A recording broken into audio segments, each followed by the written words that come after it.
Go to watchstadium.com and click where to watch. Stadium, welcome to the game.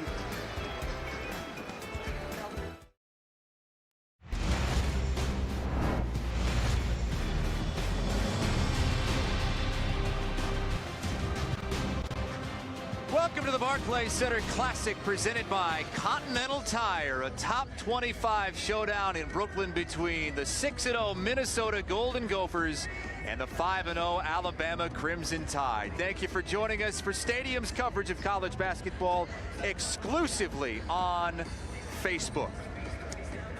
With former Northwestern great Tim Doyle, I'm Chris Hassel. Kristen Balboni is here as well. I know it's November, right? But this, in a neutral setting between two really good teams, kind of feels like a Sweet 16 showdown, doesn't it? Well, I think it's the best game all day in college basketball, and Minnesota's a team that I think is flying below the radar on a national scale. I think they could go out there and really make some noise, get to a Final Four, and if you like fun, you like exciting, Alabama's got one of the most exciting players in all of college basketball. Colin Sexton is must-see, an outstanding freshman for the Crimson Tide. What do you think the key to winning this game is for both these teams? Yeah, I think Alabama's got to shoot the ball well from the outside because it's so hard to drive against Murphy and Lynch when they're able to protect the paint. So guys like Petty are going to have to spread the defense out and open up those driving lanes. If I'm Minnesota, you got to go inside. I think that's going to be their strength.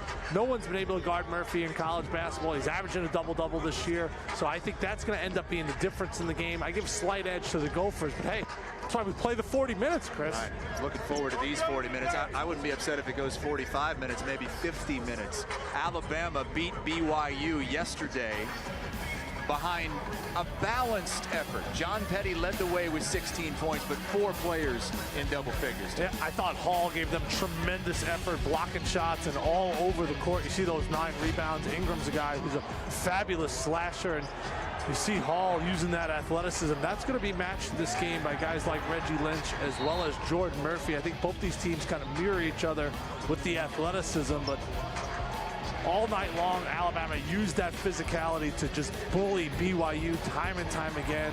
Got whatever they wanted on the offensive end, but you like exciting teams. Alabama likes to play fast. They like to shoot the 3, and they're going to have to today if they're going to pull off the so-called upset against the Gophers. Jordan Murphy has been one of the best players in college basketball to this point. The back-to-back Big Ten Player of the Week, had 16 points yesterday in the win over UMass. Yeah, and just has a tremendous motor and a nose for the basketball.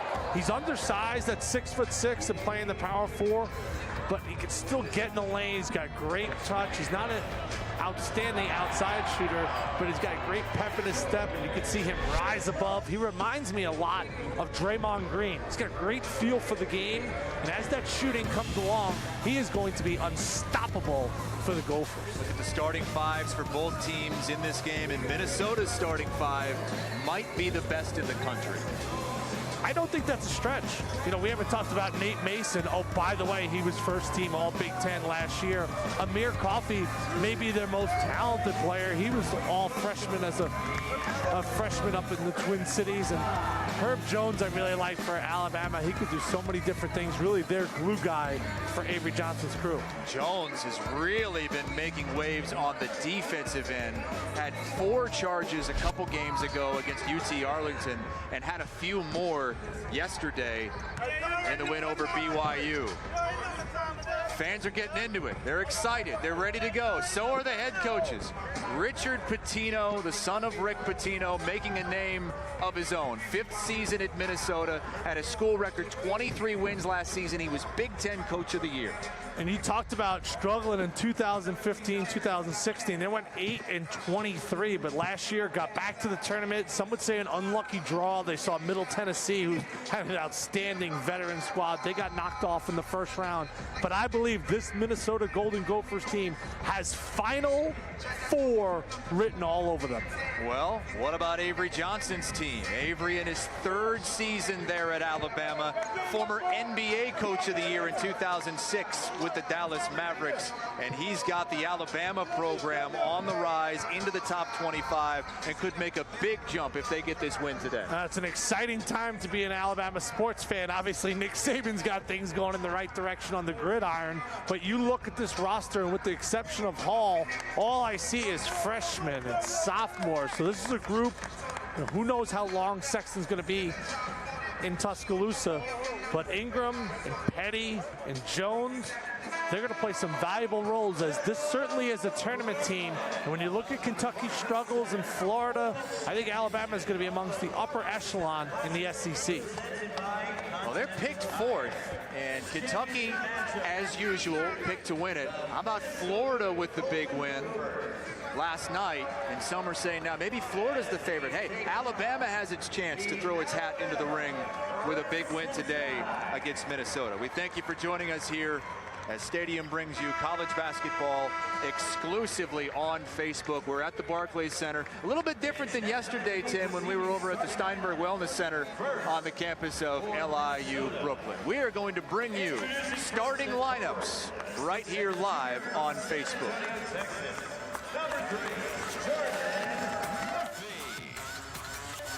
The center, 6'10" Richard Senior from Edina, Minnesota.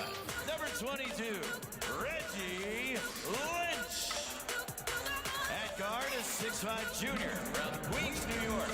Number 1, Dupree McGrayer. At guard, a 6'2" senior from Decatur, Georgia. Number 2, Nate Mason.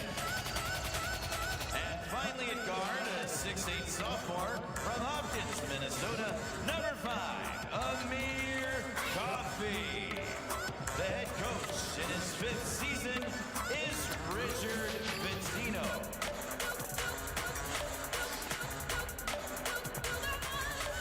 And now the starting lineup for the Alabama Crimson Tide.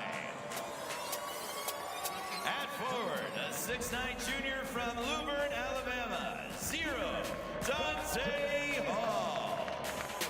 At forward, a 6'11" sophomore from Mapleton, Georgia, number 4, Daniel Giddens. At guard, a 6'7" freshman from Greensboro, Alabama, number 10, Herbert Jones. At guard, a 6'5" freshman from Huntsville, Alabama, number 23, John Petty. And finally, at guard, a 6'3" freshman from Mapleton, Georgia, number 2, Colin Sexton. The head coach in his 3rd season is Avery Johnson.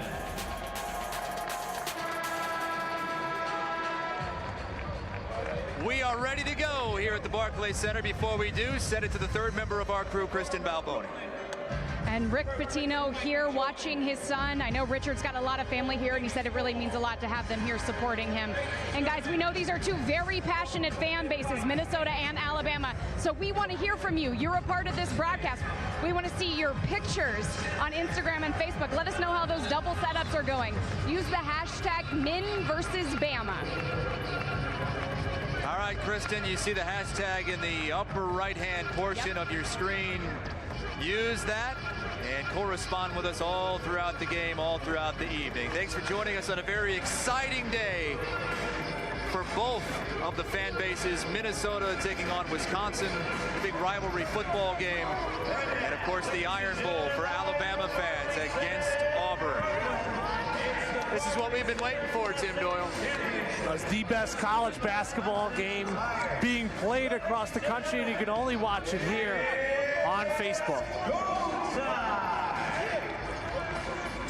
Minnesota wins the opening tip.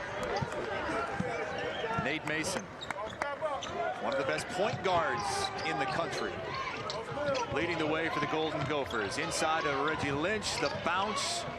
Murphy draws the foul. Jordan Murphy to the line where he's 70% on the season. Alabama foul called against number 4. He just has such a tremendous feel for the game, and good catch in traffic, and he's able to get Giddens in the air and get to the free throw line. He's kind of a throwback player where he does a little bit of everything. Excellent rebounder, he's unselfish. And that's a quick hook early for Avery Johnson. Herb Jones subs out of the game. Just talking about how great Jones has been on the defensive end. He'll bring in Dazon Ingram to replace Herb Jones. 2-0 Minnesota after the free throws. Let's check out this awesome collection of Alabama freshmen. I don't think I've ever seen that before. And I've probably watched 3,000 basketball games. You were never yanked that early? First possession of the game? No, I've never seen that before. Mason, a pull-up three. Got it. 5-0 Gophers.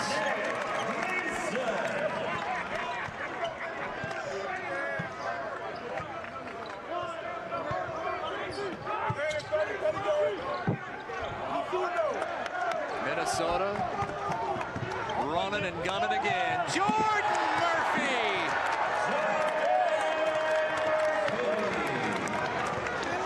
I said this could be a Final Four team. Am I crazy, Chris Hassel? No, you're not crazy.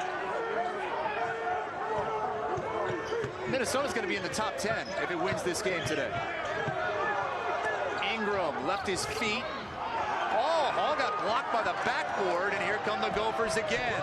Amir Coffey, the Euro step, and it'll stay with Minnesota.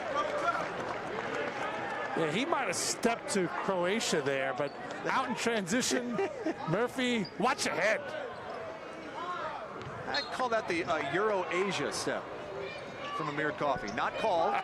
We're in an NBA arena. Dupree McBrayer, too strong. Ingram taking it inside, right at Lynch. Can't get the roll. Tipped out of bounds by Mason, and Alabama gets it. I got a chance to talk to Richard Pitino before the game. Their number one concern, obviously short turnaround, getting back on defense. They must make Alabama a half-court team. That's when the Crimson Tide are at their best, with their push and pace. Ingram stumbles. Gets it out to Colin Sexton.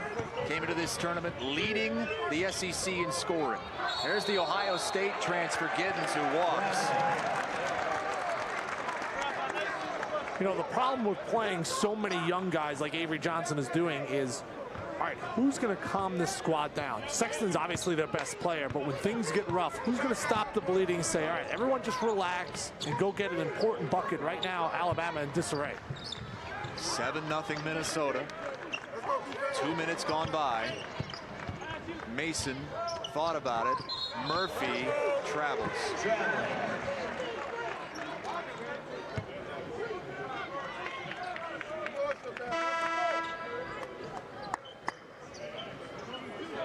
Checking in for Alabama, number 3, Alex Reese. I saw Richard Pitino before the game. He had just the golf shirt on. Made the adjustment to the pullover. Yeah, he pulled it over top the golf shirt. He was cold. Oh, cash. Flat out told me he was cold. Avery Johnson going with the short sleeves. There is an ice hockey rink underneath here as Colin Sexton knocks that down. Of course, the Islanders play here now as well. I think for Alabama to win this game, Sexton has to be somewhere north of 24 points. Came into this game averaging over 20 a game. Lynch bodying inside. Murphy, the offensive rebound, straight up, blocked by Hall, got it back, and third time's a charm. He just has that dog in him, where he tries to grab every rebound, block every shot, and he seems to never get tired. Just an outstanding motor, and there he is with the steal. To the deck, and they get him for a travel because he was scooting around on his fanny. By the way, if you want to hide the comments, folks, swipe right. That's how you hide everything, get the crystal clear screen. Excellent hustle here by Jordan Murphy, just staying with it. He's got great touch down low. I gave my top 20 players in college basketball on the Rally Show. Check that out. 6, 11, and 1 Eastern every night on Stadium, and I did not have him as one of my top 20 players. I made a mistake. Good plug. You get to redo that. Hey, it's a block from Lynch, and here comes Coffey. Minnesota's got the numbers. Coffey the bounce, and Mason had it stripped. They get a foul on Colin Sexton. Crimson Tide foul. That's to number 2, Colin Sexton. This is what makes life so difficult. He leads the country in block shots. Reggie Lynch over 5 a game. And that what I thought was going to be the difference in the game was the interior presence of Murphy and Lynch. And so far, both guys are making their presence felt. Only had 2 blocks yesterday. Mason knocks down the first. Mason, a guy out of Decatur, Georgia, a senior now. First team all Big Ten last season. One of 50 on the preseason Naismith watch list. He says he doesn't play with a chip on his shoulder, Tim. Plays with a boulder on his shoulder. You think that's funny? I think it's interesting. Checking in for Alabama. Sounds like a t-shirt. If you're Alabama right now, I want Sexton trying to make something happen. Get a ball screen. There it is. Great defense from Lynch as he swats it out of bounds. Already his 2nd block of the game. You're right, Tim. These big men inside wreaking havoc early for the Gophers. What makes it so difficult to play against is you can't simulate that in practice. You can talk about it, you can prepare for it, but when you go up against a guy like Reggie Lynch, he can affect the game in so many different ways. You're going to have to make some of those. Alex Reese misses. Gophers looking to go up double digits in the first 4 minutes of this game. Coffey splitting inside the dish and dunk from Jordan Murphy. But they wave it off. It's a charge. What do you think of the call? Got to see the replay. Obviously the hardest call in all of basketball. The arc there has made it easier for officials. And I think that's a good call. It looked like Smith was outside the arc. You leave your feet like Coffey does, you put yourself in a bad situation. And maybe that's what jumpstarts Alabama here, because it's been all Golden Gophers at the start. 11-2. Back into the game is Herb Jones, who was taken out after the opening possession when he picked up a foul. Ingram cut off and traveled. And Reggie Lynch forced it. Well, see what kind of adjustments Avery Johnson makes after this opening salvo from Minnesota. 11-2, Golden Gophers. Over to Kristen Balboni. Yeah, guys, talking about Avery Johnson. He has been roaming up and down in front of the bench, trying to fire his players up, and he certainly knows this arena well. I was talking to him a couple of days ago, and he said it is his first time being back here since he coached the Nets. That was back in December 2012 was his last time here. He said he's really excited to be back, and you could tell that he didn't just say that. He really meant it. He was talking about some of the remodeling that they've done. Earlier today, there were workers from Barclays coming out and putting decals out on the court. They came over to him. They said, "Hey, coach, how you doing?" You can tell he's got a lot of love for this place, and we know that he would like to come out with a win here today. Tim, Chris? Kristen, thanks. In interesting context.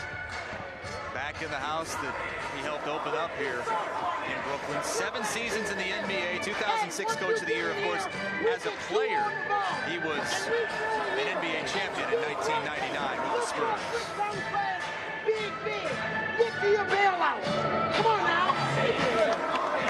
Go, man. Go.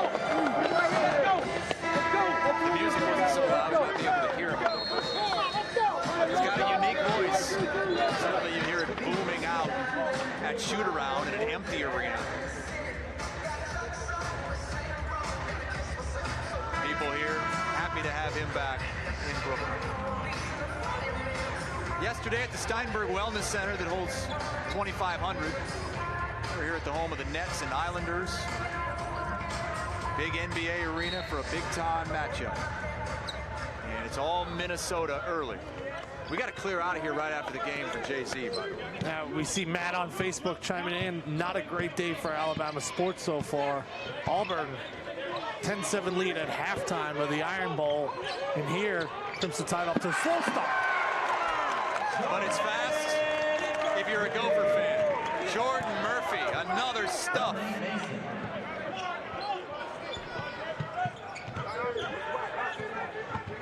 Sexton trying to create something.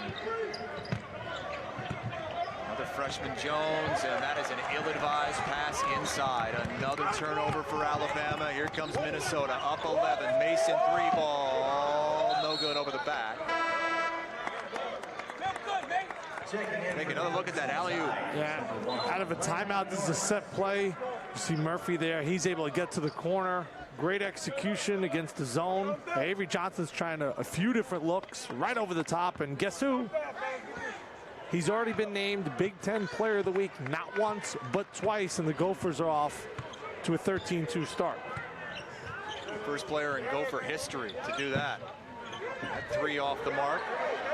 Ping-ponged around, and that'll count, plus the foul. Galen Smith, another freshman from Clinton, Mississippi. He did not play last game. Maybe he'll play a big part in this one.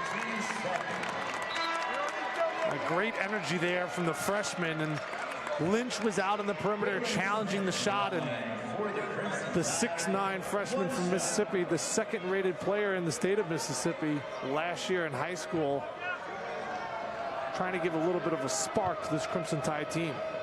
Interesting that he hasn't played much this season, didn't play at all last game, but against these big body Gophers, they're going to need him. I think that's spot on, Chris, and I think that's why he gets the call, because I think the Gophers have been flat out bullying Alabama so far, and Smith comes in and throws that muscle around.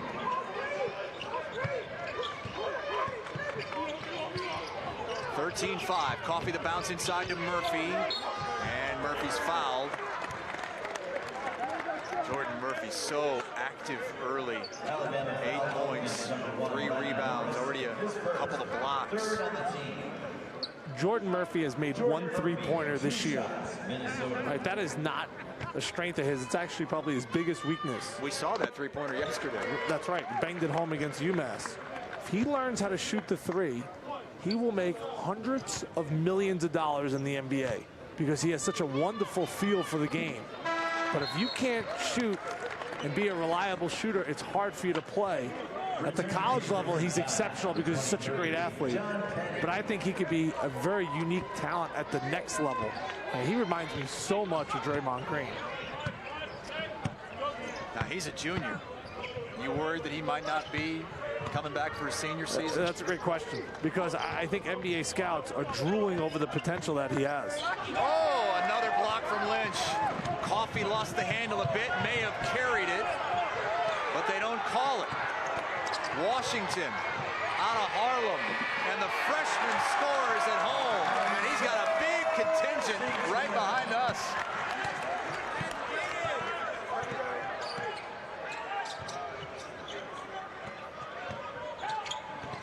Minnesota up a dozen.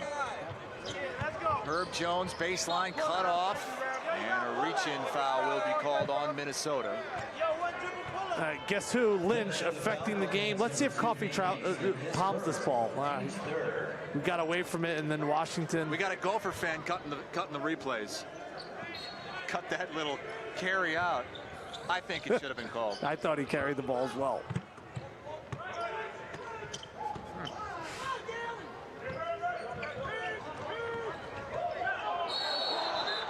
Murphy ties him up, but before that, it's a travel. Yeah, guess who was in the right place at the right time?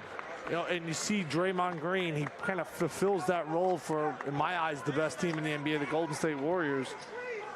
I love this Minnesota squad because they're not predictable. Lynch can affect the game in so many different ways. Murphy, Coffee, Mason. Prayer's a guy who can go out there and get buckets, and then you bring Washington in as that spark plug off the bench. 5 turnovers in the first 4.5 minutes for Alabama. Again, the friendly hometown bounce for the freshman Isaiah Washington. Mr. Basketball in New York last year out of Harlem. Was that a jelly? Avery Johnson Jr. The slick little finger roll.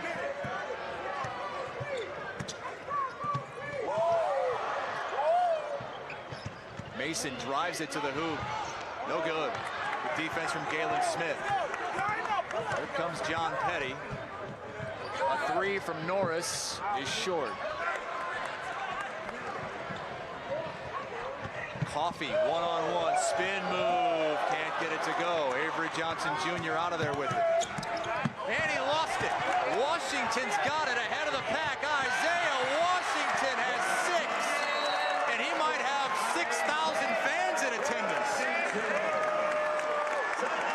We talk about that sweet finger roll, the jelly, and his eyes were as big as basketballs. But this is a kid who is a playground legend here in New York. And watch the spin. That's the little jelly off the glass. A little spin on the finger roll from Isaiah Washington. 21-7 Minnesota on a big football day for both of these two programs with a 2-touchdown lead over Alabama. Kristen. Yeah, guys, well, I had a chance to sit down with both coaches here, and I asked them how they are managing their programs and all the high expectations. We have talked a lot about human nature. We've talked more about human nature than defense, offense, rebounding. We are constantly talking about the elements that you deal with. You know, as you get older, you realize, like, you know, you're tired one day, you got to motivate yourself to get up. That's normal. It's human nature. Young people don't want to do that. So we've talked about everything that goes with expectations. They want to be ranked. They want to be talked about. They want Instagram, Twitter. They want all those things. You can't fight that part of it. You've got to embrace it, but then you got to understand, well, if you want to stay relevant, these are the things that you need to do in order to win and get better. We're only thinking about that 1 minute in practice where I have to be at my best in terms of my competitive spirit, caring about my teammates, the way we communicate, the way we bounce back from failure, the way we handle success. So every minute in practice, and then that's going to lead to, you know, the next minute and the next play. And that's what we talk about. We don't look at the season in its entirety or where we're ranked or not ranked. We have a single purpose, and we think if we can just stay in the moment, everything else will take care of itself. Avery Johnson has this team in the top 25 in his 3rd season, still the single season record holder for assists per game in the NCAA. Averaged 12 assists a game when he played. He's got Alabama off to its best start in 5 seasons and ranked for the first time in 6 years. Rough start to this one, though. See how they respond. This is his son, Avery Johnson Jr. 13 on the shot clock. Giddens looking to set a screen up high. Minnesota defense extends. Norris the bounce. Giddens out to Norris. The senior hits the 3. Good offense there for Alabama. We talked about it in the earlier game. Shooters love catching that ball when you're able to go inside and out, because when they're shooting by themselves in the gym, think about it, the rebounder always throwing it out to them. So there's that comfort level of catching out on the perimeter with that pass coming from the inside.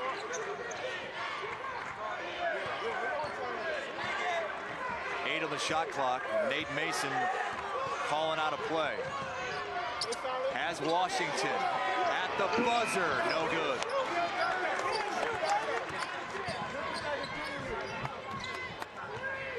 Alabama a chance to string some buckets together here.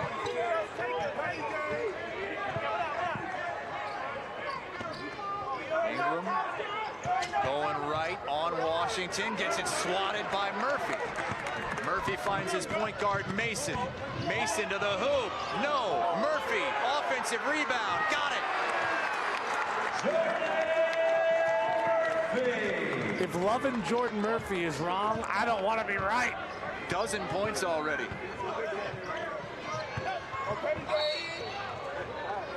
Petty gets fouled on the floor. He is just everywhere. On every play, defensively in the right spot. Gets the steal, gives it up to his point guard, runs the floor. Might have been a foul there. Still wins a 50-50 battle. Then he has such great soft touch around the rim. This guy is tremendous. 21 on the shot clock for Alabama. Here's Colin Sexton. Boy, he ran into a brick wall, but he's going to get to the free throw line. They get the foul on Bakari Kanate. Bakari saying, look, I'm straight up. He just ran right into me. Bakari Kanate, his first, team's 5th. So free throws coming for Sexton, averaging 22 points a game, 64% from the free throw line. Just 18 years old. Consensus top 10 player nationally. We send it over to Kristen. Yeah, guys, we want to see those double setups. We got 2 good football games for both of these programs going on right now. Hashtag Min versus Bama.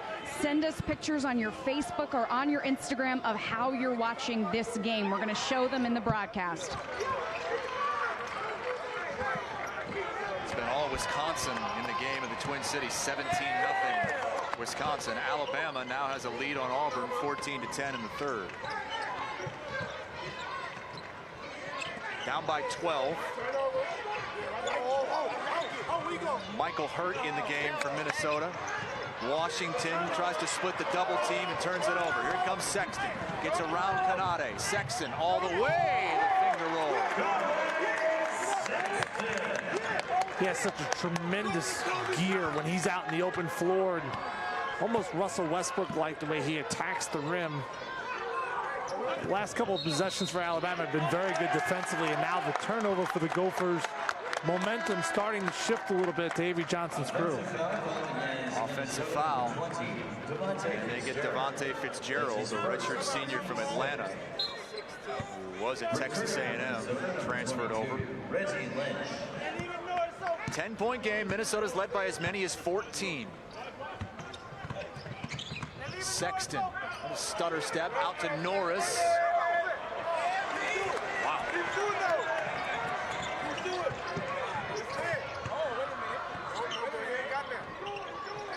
Washington, quick step back. Offensive rebound to Reggie Lynch. Takes it right back up. No, Hurt got his hand on it. Lynch has it again. Got it. Gophers just been relentless on the backboards, and Lynch has been a difference maker on both ends of the floor. Blocking shots, intimidating others. If Alabama's going to win this game, they're going to have to make 10+ threes. They're getting out rebounded. 15-8 are the Crimson Tide. Shot clock under 10. Sexton from 19, way off.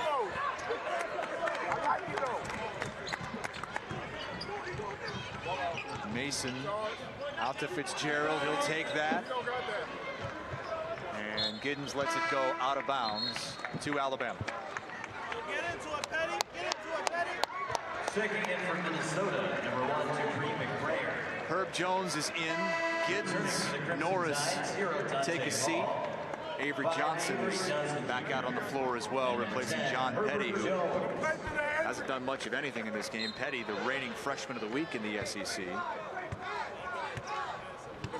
The Minnesota coaching staff told me that they want to force Colin Sexton left. They want to get him away from his strong hand, his dominant hand. Jones short. Avery Johnson the rebound. Somebody's got to box him out. One of the smallest guys on the court. Getting a second opportunity for the Crimson Tide. He takes it in and gets it blocked, but a foul before the block. What's going on? Fitzgerald picks up number 2. Alabama's had some success dribble penetrating. Problem is, Reggie Lynch is waiting there for you. So you're able to get in the lane. Now you got to find the shooter here. Now, fortunate enough, you're able to get to the free throw line. But for Alabama to win this game, they're going to have to go out there and bury some perimeter jump shots. Free throw no good. Alabama struggled from the line so far this season, 57%. As Jordan Murphy comes back in. What are they shooting from the field as a team? 54%. Almost as good from the field as the free throw line. Checking in for the Golden Gophers, number 3, Jordan. I knew that. I was just testing you, Chris. Not shooting it that well from the field in this game, though. 25%. It was 5 of 20 to start this game.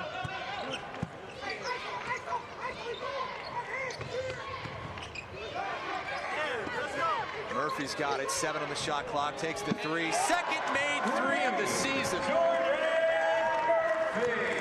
That's what you said you want him to do, to make hundreds of millions of bucks in the NBA. Jones dishes. And Hall is short. You know, Murphy actually got beat on that play defensively, and then a quick switch between him and Lynch. Just does so many different things well. He starts burying that three. This might be his last year up in Minneapolis. Mason, high teardrop, and everything's falling for the Golden Gophers, who are up 30-13. Yeah, but they're not playing like out of this world. They're shooting less than 50%. They're just playing their game. This team has Final Four written all over it. They're that good. They're that talented. Sexton the jump pass. Jones the pump fake. Gets bumped, and Murphy is called for the foul. Just the first on Murphy, but Alabama will be shooting 1-1 when play resumes. 30-13, Minnesota all over the Crimson Tide on a big day for the basketball and the football programs. Kristen? Yeah, well, ask and you shall receive. That's the beauty of being broadcast on Facebook and having Instagram. We asked for you to send us your pictures of the double setup using the hashtag Min versus Bama, and this is what we got. First from a Bama fan. I like that setup. That's nice. Then we've got a Minnesota fan. Here we go. Very nice. Again, hashtag Min versus Bama, and another Minnesota fan here. Tim, Chris, I like these setups. I think these people are doing it right. I do too, and I think I've noticed a lot of them are laptops, and I've experimented with the phone, with the tablet, with the laptop. I actually like watching these games on Facebook more on the laptop because you get a big TV screen, right, for the stream, and then you get a little column for the comments as well. When I'm watching on a phone, if I really want to watch the game, I'm swiping right? I'm getting those comments out of there on a small screen. But on a laptop, you can have the whole shebang. Well, erase James's comment right there. He said these announcers are the worst. We appreciate you chiming in. Use that hashtag Min versus Bama. I like that one too. Of course, you don't have to know that much to know how to get the stream onto your big screen TV as well. So if you have the TVs, certainly just feed that puppy right into your TV and get this up on the big screen, beautiful HD.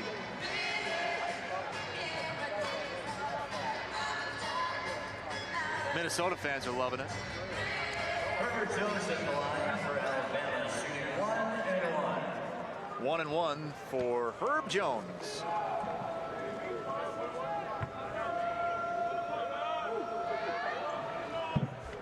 Rattles that home. Alabama 5 of 21 from the floor, 1 of 6 shooting threes. They're being out-rebounded 18-10. Not at all surprising, Tim, I know to you, because you basically called this. I'd be a little bit embarrassed if I'm our statistician, Mark, called an Alabama blowout in this game. We all have our strengths, Mark. Alabama's going 2-3 zone here. I think Avery Johnson just trying to mix up defenses to somehow stop this Gopher team. You got to get your hands up when you're in a zone. You can't be lazy, and for young guys, it's easier said than done. Look at the spin. Murphy couldn't get it to go. He was 5 for 6 before that miss. Sexton the pass. Ingram the flush. We talked about getting back in transition if you're a Gopher. There, a breakdown, and maybe that's able to give Alabama a little shot of life. They're going to stick in this 2-3 zone. Got to have active hands. Lynch fouled before that one was rejected. Question is, if it was a shooting foul, then you have to start thinking, is that goaltending? Alabama foul called against. But they're not going to call that goaltending. They are going to give him 2 free throws, though. Reggie Lynch, 2 shots for the Golden Gophers. Reggie Lynch said as he's walking around campus last year and in the offseason, people would come up to him and say, hey man, love the way you play, but can you please just work on not fouling out as much? He fouled out 8 times last season, and with this Gopher team, that might be the thing that could kick them out early in the tournament. Then we're looking way down the road. If he goes out, then what do you have? I believe that's their Achilles heel. that is going to be their weakness. Is if Lynch comes out of the game, what do? You go Murphy and Fitzgerald. You move Murphy to the 5. It just really puts them in a bad spot. And there he is with the steal because he's such a difference maker on the defensive end. Bad decision by Jones to leave his feet. Reggie Lynch is second all-time in Illinois State history. The college, that is, in blocks. He's a transfer. That's amazing. Spent 2 years playing for the Redbirds. 5 on the shot clock. Washington one-on-one with Sexton, the step back. Oh, they called him for the travel there. He doesn't like the call. I'm a bit surprised they called it. Yeah, I mean, I remember Skip to my Lou, Rafer Alston, and he always had these creative moves. Watch his footwork. Look, it is a travel in college. That's not a travel. It's a travel in college. It's not a travel in the NBA. I remember them. They used to call that on. I call him Skip, Rafer Alston, all the time. He was so creative with the basketball. I think sometimes he would fool the referees. That's good position. That's the best position I've seen an Alabama big man have all game long. Dante Hall. Now, I've watched the Alabama guards almost shy away, Chris, from throwing the ball down low because they really had nothing going. You got to stay consistent. Hall and Giddens gave them some solid minutes yesterday against BYU. McBrayer finds the wide open Washington, but he's in amongst the big men. Coffey the 3, and that's strong. Oh, look at the rebound from Murphy. The spin, no, tips it again. Lynch has it, and he's fouled.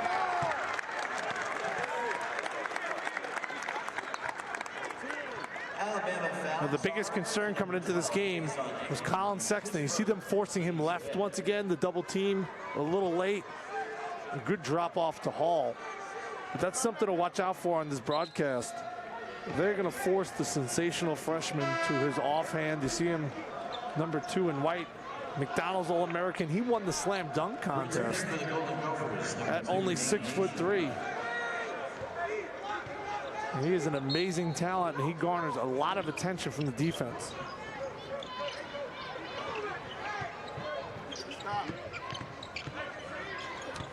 Dupree McBrayer. They're going to get Riley Norris for that foul there. Murphy hit the floor, and the officials both looked at each other. It's officiating crew of Rick Crawford, Brian O'Connell, and Brett Smith. They got a tee on Avery Johnson right here. He's not happy with the call. He's better watch himself, because the official originally signaled going the other way, like Alabama ball. He made a mistake. Got corrected. Gave Minnesota the ball, and Avery Johnson just went irate on the sidelines. Things have not gone according to plan for Avery Johnson so far in this game. Minnesota has been the better team. Minnesota's led by double digits most of this game. That was tough. Watch the bottom of your screen. It's Murphy. Norris did have the arm wrapped around Murphy's shoulder, and Murphy was the one that hit the floor. And this is where they teed him up. You see Brian O'Connell there trying to settle down Avery Johnson, but he's hot right now. His team is struggling. Clearly that wasn't where they teed him up, because he was just saying, okay, okay. Yeah, it was originally pointed Alabama basketball. It was a mistake by the officials. They're taking a look at it right now. It's your bottom official, lower left. He's the one who signaled the call.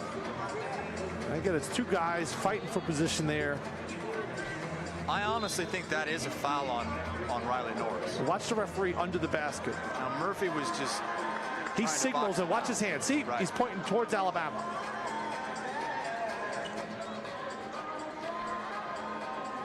And that's why Avery Johnson was so upset.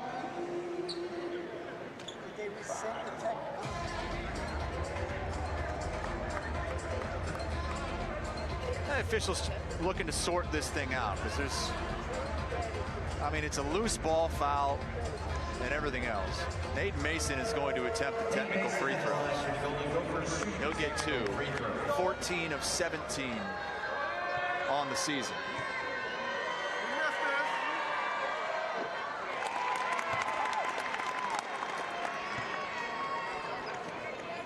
So it is what we thought, a foul on Riley Norris, a regular foul, and then the technical on Avery Johnson. They took a look at it, I believe, just to see if there was any kind of flagrant elbows flying around, anything like that. There wasn't. I think in the end, on the foul, the officials got that as right as they could. I don't know if what Avery Johnson did warranted a technical. That'll count.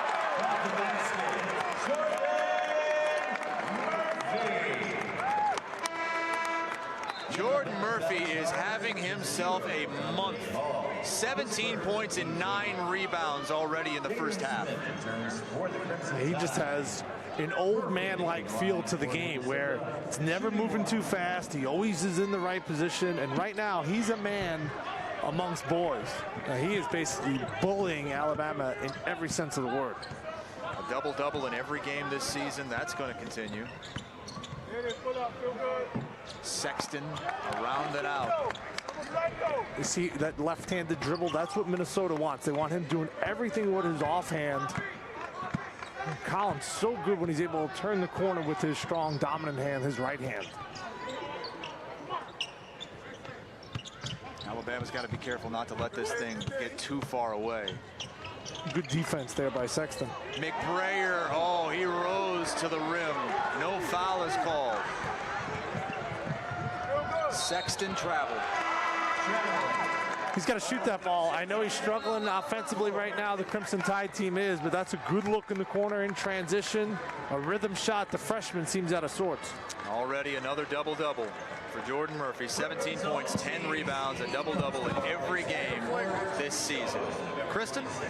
Yeah, guys, we've been talking a lot about Reggie Lynch, and I just almost tripped over my words because I'm so excited to tell you about his uncle, Kevin, who was also played at Minnesota and was, let me get this right here, the first pick in the second round of the 1991 NBA draft. Now, Uncle Kevin lives in the Twin Cities. He is an analyst for basketball, and he and Reggie are close. I imagine that he's very proud of Reggie's play here today. And guys, look at some of these old basketball cards. I got to say, that is a great hairstyle from Uncle Kev right there. I think the jersey's better than the hairstyle. Love those old Charlotte Very Hornets 90s. uniforms. Very 90s. Great hair in that family, I would say. Business in the front. Yeah. Business in the front, party in the back. In the back. Tim, you got an explanation from one of the officials? Yeah, they were looking to see if that was a flagrant between Norris and Murphy. He got the call right. I asked the official straight up. I said, why do you think you teed him up? Because I get Avery Johnson's frustration in that call. And he said he came on the court, crossed the line. You know, it's a difficult call, but I think the official let him say his piece for a little bit, and then Avery kind of said the magic word. And there's a few magic words you can't say to officials. I think he's frustrated. Alabama's frustrated. But still, not out of the woods yet. Down 17, and when you're shooting only 29% from the field, 7 of 24, against a team that's going to be in the top 10 if they win this game. You got to see if you can close this gap somehow, some way. If you can get this to 10 at halftime, give yourself a chance. Alabama averaging 84 points a game this season. Here comes Sexton. The freshman lays it in.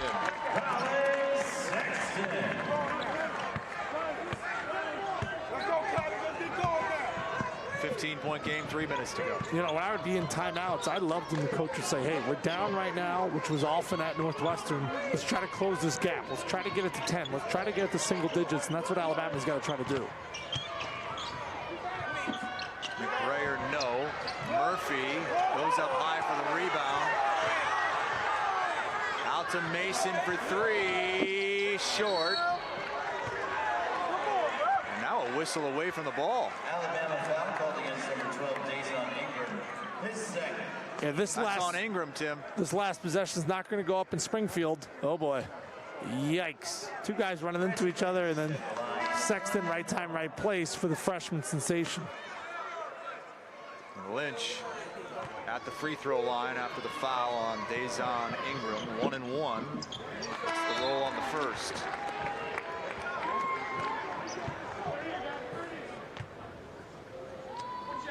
McBrayer has a bloody lip after that collision. He's a hometown kid as well from Queens.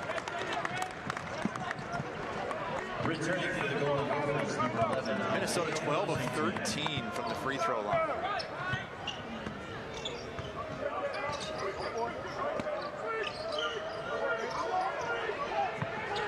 A lot of standing around right now for Alabama on offense.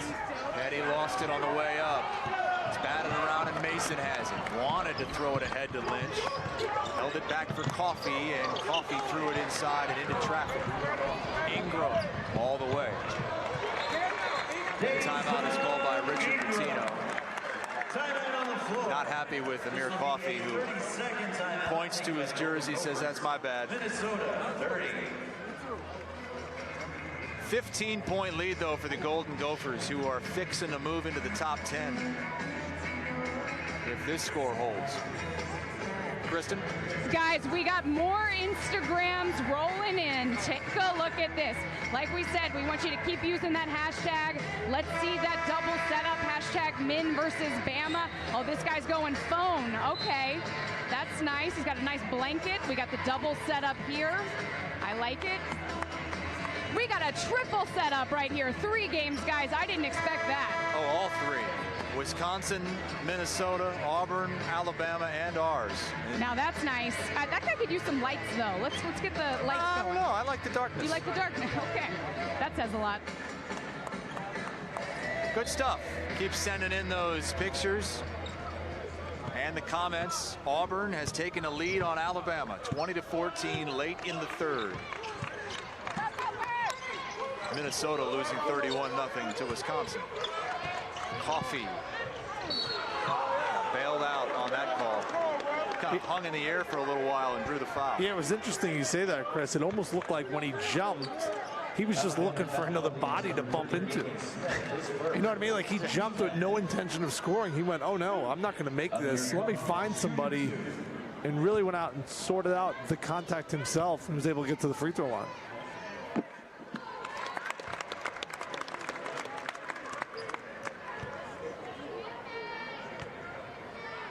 Coffey under 60% at the line. Watch Sexton. See, everything's going left.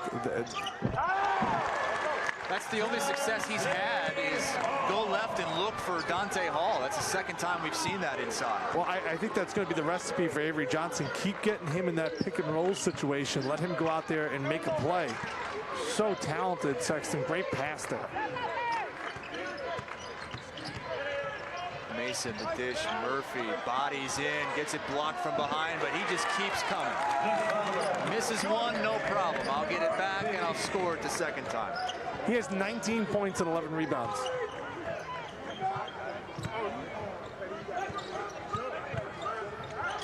Ingram nearly walked. This is not a video game, folks. This is real life. This is college basketball. It's 2 top 25 teams, and Jordan Murphy's just dominating. Sexton able to get to that strong hand. It's so good going to his right. Not having a bad game. He's got 9 points, 3 assists. So Sexton really playing pretty well. They just can't seem to stop Minnesota inside. They do here. Galen Smith the block. The lob for Hall. And he's going to the free throw line. That's on Murphy. Foul number 2 on Jordan Murphy. And 2 shots coming for Dante Hall. Galen Smith has come in and really given Alabama some solid minutes. Weak side there at the block shot. He's given them some toughness. That's something they've been missing in the first half.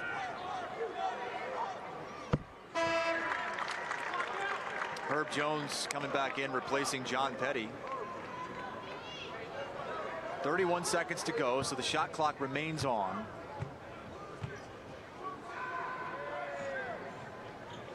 Alabama down 12. If they get a stop here, can't be feeling too bad. Returning for Alabama, number 1, Ron Norris, and number 10, Herbert Jones.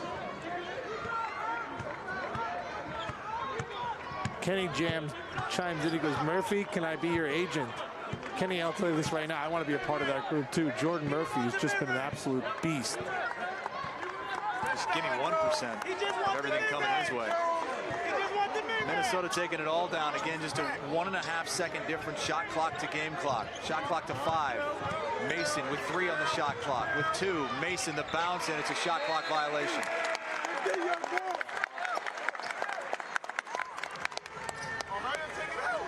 Reset the clock to 1.5. Sexton will launch from 70 off the mark.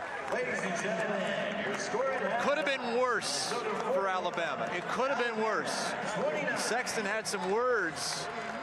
He's a little bit frustrated, but they're still in this game, only down 12. Yeah, we talked about maybe getting it to 10. Close enough. They did not play good basketball the first 18 minutes of that first half, but the last 2, I think they started to figure out an offensive rhythm. Sexton was able to get some buckets, find his teammates. You know, Alabama, they're so talented, but they're still young. Minnesota came out and kind of punched them in the mouth, kind of set them back. Avery Johnson did a nice job of mixing and matching his lineup, but the difference in this game has been simple. Jordan Murphy, what an absolute beast. 19 points, 11 rebounds. He's the difference maker so far. Kristen, what do you have for us? Guys, I am here with one big Minnesota fan. Sir, tell everyone at home your name. Oh, Steve Urban, Stillwater, Minnesota. Steve, now you traveled to this tournament from Stillwater.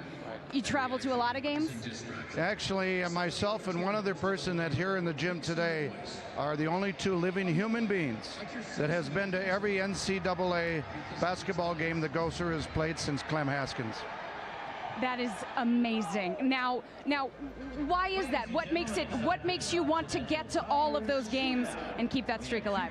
Well, once you're a Gopher fan, and if you've ever been to Williams Arena, it's an unbelievable place to watch basketball. And 2 years ago, we were down. It looked like we were going in the wrong direction, but all of a sudden, Pitino brought us together. And now we've got a very nice team, and we would have followed them if they were 1-18 or 18-1. Of all those games that you've been to, which one stands out the most for you? Well, I'll tell you what, one of the games that I think was most interesting, well, actually it's 2, but one was playing Middle Tennessee State in the NIT in Middle Tennessee State's home court, and everything was blue except for a few gold. And it came down. I mean, it was like an avalanche of blue people. And the Gophers won that game, and it was fabulous. The other one was the infamous call by a Southeast Conference referee against us back in 1989 with Willie Burton, and we would have went to the Final Four, and they called it against us. Now, Steve, I've noticed these shirts. That's how I spotted you from over there at my perch. Tell me about these shirts, because you and your friends have them on. Well, you know, we're playing Alabama, and of course everybody knows Sweet Home Alabama, but nobody knows Sweet Home Minnesota. So, and we have a lot of lakes, so we're Sweet Home Minnesota, where the lakes are so blue. I love that. Now let's talk about this game. How are you feeling at the half, 41-29? Well, I think we got off to a very good start. Don't underestimate Alabama, and I think that our kids are playing pretty smart. Few stupid mistakes, but pretty smart. So if we can continue that the second half, there's no question that we can win the game. But you know, these are young kids. These are kids in college sports, so they have to keep their mental about it. If we keep our mental, we can win it. Steve, I think you might have a future as an analyst. I just want to point out Steve's friends back here, they've all got on the shirts too. Love the shirts, guys. Sweet Home Minnesota, where the lakes are so blue. Thank you so much, Steve. We really appreciate you taking the time. We're going to send it back to the studio for the top 5 plays of the week. Of Continental Tire.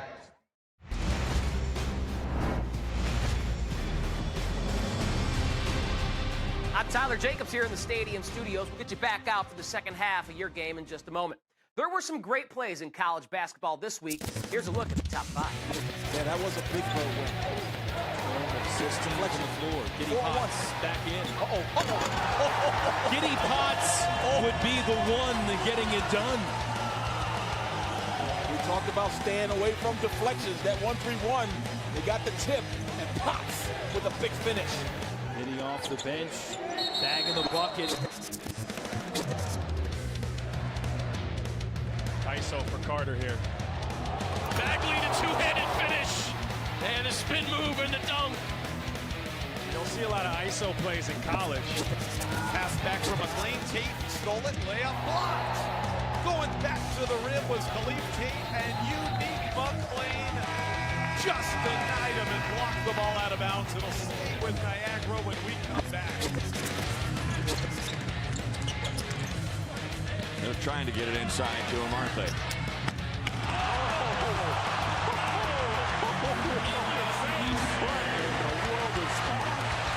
That was a little frustration from winning the ball. Oh my God. We've seen the ball being taken from him a number of times. He only put it down for 2 dribbles.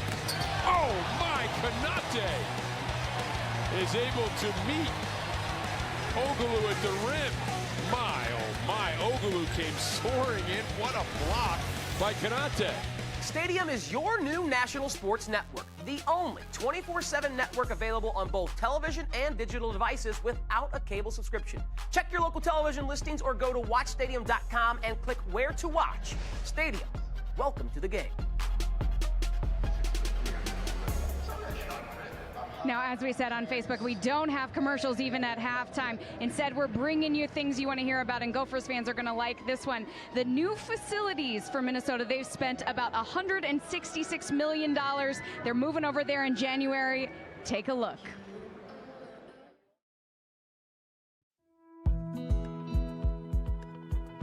Well, time is so precious, you know, and when you can have one facility where all student athletes can be impacted. I mean, from an efficiency standpoint, they can eat, train, get their academic tutoring, academic training, all in one facility is just phenomenal.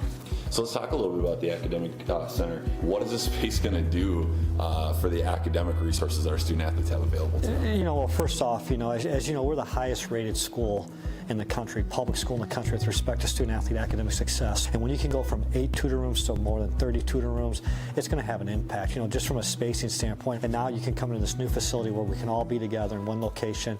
There's no doubt it's going to have a huge impact.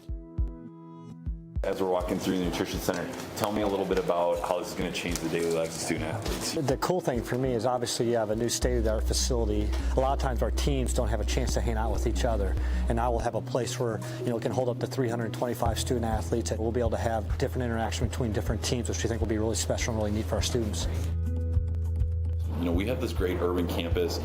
You can look out the window here and you can kind of see your future is right across the river there, just a couple of miles away. Without a doubt, this is my favorite part of the tour. You know, I've had a chance to walk through here many times, and when you walk through here with recruits and you can actually see the downtown community, you know, in my mind, there's no doubt we're the most aggressive school in the country with respect to what we're doing from a leadership standpoint in our Leadership Excellence Center. You know, with the 18 Fortune 500 companies right here in the metro area, we're not a typical college town. We want to make sure that our student athletes, that again, we prepare them outside the classroom, outside the playing fields. We have a degree of care for every individual. You know, you talk about the 80 different majors out of our 750 student athletes. We have student athletes studying a myriad of different opportunities. And when you're at a world-class institution like the University of Minnesota, and we can provide individualized special attention for each student athlete to make sure that we give them the tools necessary to make sure he or she, when they leave this institution, are prepared for the next step. Looking back at this space here, Mark, talk about the progress and how quickly this thing is coming. This is the ultimate team effort, you know, whether it be our staff, Mortensen, the subcontractors who are working on this facility. You know, I was here 2 weeks ago and none of this equipment was here. And now to walk in here and see it come to life, it's just awesome. And it's hard to believe in less than 2 months our student athletes will be using this facility. But there's a reason why you're seeing an uptick in our recruiting across all sports. There's a reason why you see people with excitement and energy in our department right now, because they see this coming and the impact it's going to have on our program. Those facilities look awesome. Also, while I've been here at the Barclays Center Classic, I had the pleasure of sitting down with Alabama coach Avery Johnson. We talked about a lot of different things, including the draft and one and dones. Take a look. Well, I was excited about it because I think the dialogue between the NBA, the Players Association, the NCAA, that positive dialogue about what we need to do about the one and done rule, I think is a step in the right direction. I'm all for, you know, kids either coming straight out of high school if they're good enough, or staying at least 2 years in college. I think the NBA is going to have a better product for those kids that are ready. And then if you come to college, being able to stay 2 years, you'll be able to grow and develop a little bit more, and coaches will be able to have much more effective scholarship situation, be able to develop these kids fundamentally so that the NBA then will get a better product if they can stay in college for at least 2 years. So you are on the record as saying come straight out of high school or stay 2 years, and that's your stance. Yeah, and the ones that come out of high school, I'm not going to say committee because we got enough committees in this world, but they have to be, on the level of a Kobe Bryant or Kevin Garnett. A LeBron. It just can't, LeBron, you can't just have everybody coming out of high school. If you identify 1 or 2 kids that are extremely gifted, that have that type of talent, but for everybody else, I would say stay in college for 2 years. But let the market bear it out. Let them take their chances and see. Yeah. Would you be in favor of the NCAA allowing collegiate players to participate in the NBA G League to show off their skills in the summer? I think that's something that is up for discussion, but that fits into that gray area. We don't need any gray area. Let's eliminate all of the gray area. So if kids come out after 2 years, I like the idea that once they come out and declare for the draft, if you don't make it, you can come back to school. If you don't make it past that deadline where you can go back to college, but you can only declare twice. But I don't like the gray area of being able to go to the G League after your freshman year or out of high school. Let's eliminate the gray area. Now, you've got a lot of players, especially with this recruiting class, who, are probably interested in the NBA draft and potentially sooner rather than later. How do you talk to them about whether they should stay in school or declare for the draft? It's really simple. Based on all of the research that we gather from all of the NBA folks who know what they're talking about, if you are somewhat guaranteed to be a first-round draft pick, we will help you pack your bags. You need to go to the NBA. If you're a lottery pick, we don't even think twice about it. I played in the NBA for 16 years, so I would love for as many kids to experience it. Maybe not for 6 years, it might be 3 years or 9 years. But if you're somebody that's projected to go in the first round, and sometime maybe even in the early second round, especially with the way the guaranteed money's changed, that's something that we would encourage our players to do. Well, I really enjoyed having the chance to sit down with him, and I found a lot of the things he said really interesting, and I would love to hear what both of you think. What about one and done, Tim? Do you like what he said? He said either go right out of high school or stay 2 years. Yeah, I think that's spot on because the NCAA wants to say that these guys are student athletes. So if you have to stay 1 year in school, you really only have to go to 1 semester just so you're eligible. So I would actually like to see it stretched to 3 years. Yeah. That way, if they guys choose to go to college, then if they stay for 3 years, they're really making an effort to go out there and try to get their degree. Like, for example, Michael Porter Jr. hurt his back from Missouri. Do you think now he's going to focus in on his studies? No, I don't think so. No, he's not. He's going to get ready for the draft. So it's broken right now, and I think that's why the FBI is looking into it, right? Because it's not the middle of the road, the top 100 guys that maybe are getting extra benefits. It's the top guys. And now that it's starting to get really dirty in college basketball, you can see Adam Silver trying to adjust the rule. Something I believe is going to happen this offseason in college basketball. I would agree. I think that it needs to be more than 1 year in college. It shouldn't be a one and done. If you want to go to the NBA, I like what Avery Johnson said, and I know Richard Pitino, you asked him. He said the exact same thing. He said the exact same plan. I think if you're good enough to be drafted, you can come straight out of high school to the NBA. But if not, you go to college, you got to be there at least 2 years. I'd love for it to be 3. I'll take 2.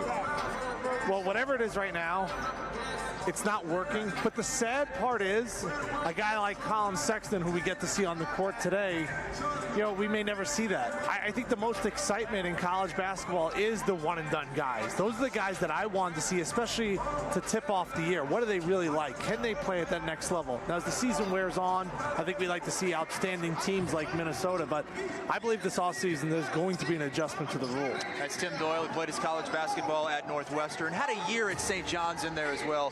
Kristen Balboni and Chris Hassel, thanks for joining us. It's halftime. Minnesota with a 12-point lead over Alabama. We'll show you how things went down in the first half, and a lot of it had to do with the 2-time Big Ten Player of the Week, Jordan Murphy. 19 points, 12 rebounds, 2 blocks, and a steal.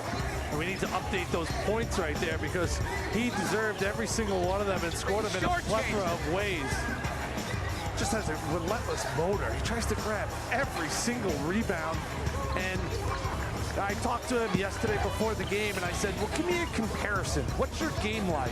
Because I can't even describe it myself, because I can give you a little bit of everything, and he has just done that for the Gophers. And as for Alabama, they got back in the game when Colin Sexton really started to work a little bit from the offensive end, got his teammates involved. Here, an opportunistic basket.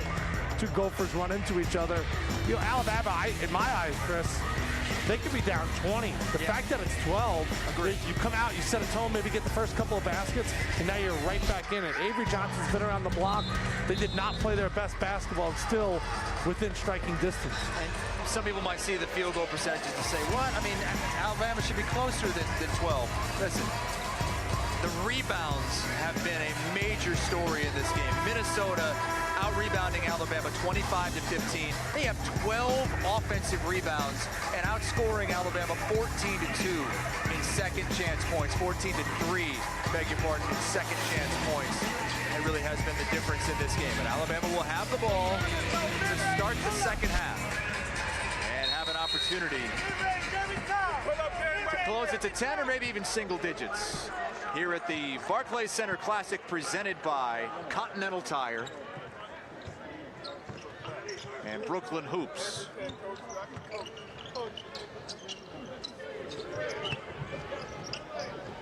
Sexton to Hall, and Hall with the tip again, and they're going to get over the back, I believe. McBrayer went over the back of Giddens.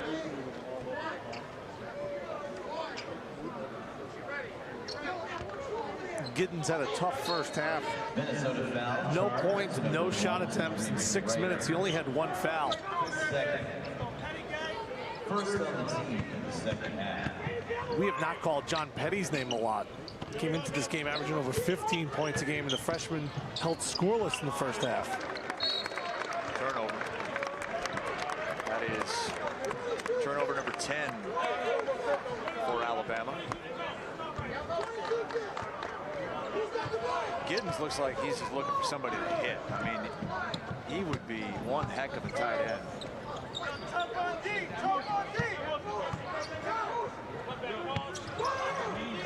A little bit of a zone here from Alabama. Minnesota passing it quick. Murphy, another offensive rebound. Jordan Murphy's 8th offensive rebound of the game results in 3 more for Nate Mason.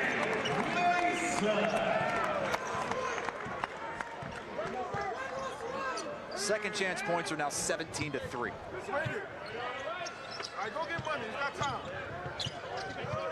Sexton alley-oop and swatted out of there. I don't know if that counts as a block. I don't think it does because it wasn't a shot.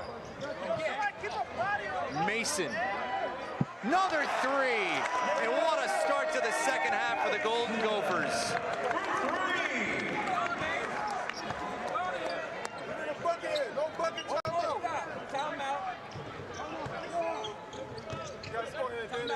Ingram was a little off balance, but he was able to find Colin Sexton, who finds the range. First 3-pointer of the game for Sexton. There's just no energy right now in Alabama for defense. Look at all their arms. Everybody's arms right now are down. You gotta have your hands up. You gotta have some energy, some effort. Coffee carving him up. Didn't get it down, but will get the free throws. Right now, Minnesota's getting any shot they want, and when they miss, they're getting the rebound. Nate Mason's guy last year, their first team all Big Ten. We haven't really talked to him that much. But Matt McCall from UMass thinks he may be the best point guard in the country. That's, I think, what makes this Minnesota team so good, is because they have a guy like that who might be the best point guard in the country. And he's like the 2nd to 4th guy we talk about, because you got to talk about Jordan Murphy first. You talk about Coffee, you talk about Reggie Lynch in the blocks. Coffee's defense has really been outstanding today against John Petty. And we talked about Petty not really being active. It's Coffee in his length. There it is, challenging a shot. I think they need more of that, don't you? Don't they? Just guys rising up, shooting the 3. I think that's the only way they win this game. Well, I just talked about his defense, and obviously Doesn't make me look too smart. He buries the shot there, but he got caught on a screen. Coffey's done a great job of really taking Petty out of this game in any sort of offensive rhythm. Maybe this gets the freshman going. A little close, tipped out of bounds, and denied the entry pass to Reggie Lynch. I thought Amir Coffey falls asleep. Here's just a little down screen, back screen, and it can't give him any room. John Petty made 10 threes in a game earlier this year against Alabama A&M. Got it in the foul. Mason with 8 points already in the second half. His second on the team. Mason at the line, 1 shot. You think that was a foul, partner? People behind us don't. I would say no, but I always err on the side of no. We appreciate Drew watching. He's watching this game in Egypt right now. Thanks, Drew. We appreciate you chiming in on Facebook. Use the hashtag #MinVersusBama. Giddens. Oh, the follow from Hall. That was nasty. Coffey quickly the other way, and he draws the foul. Ingram had to reach in and rip him down.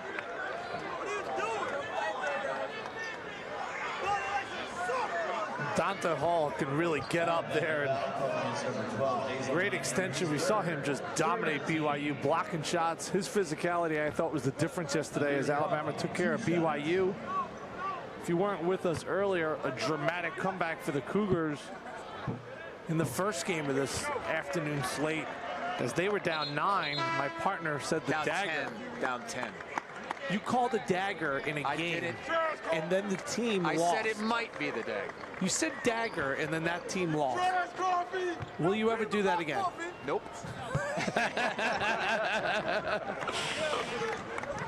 Yeah, UMass was leading by double digits for much of that game, and BYU came roaring back to get a last-second win.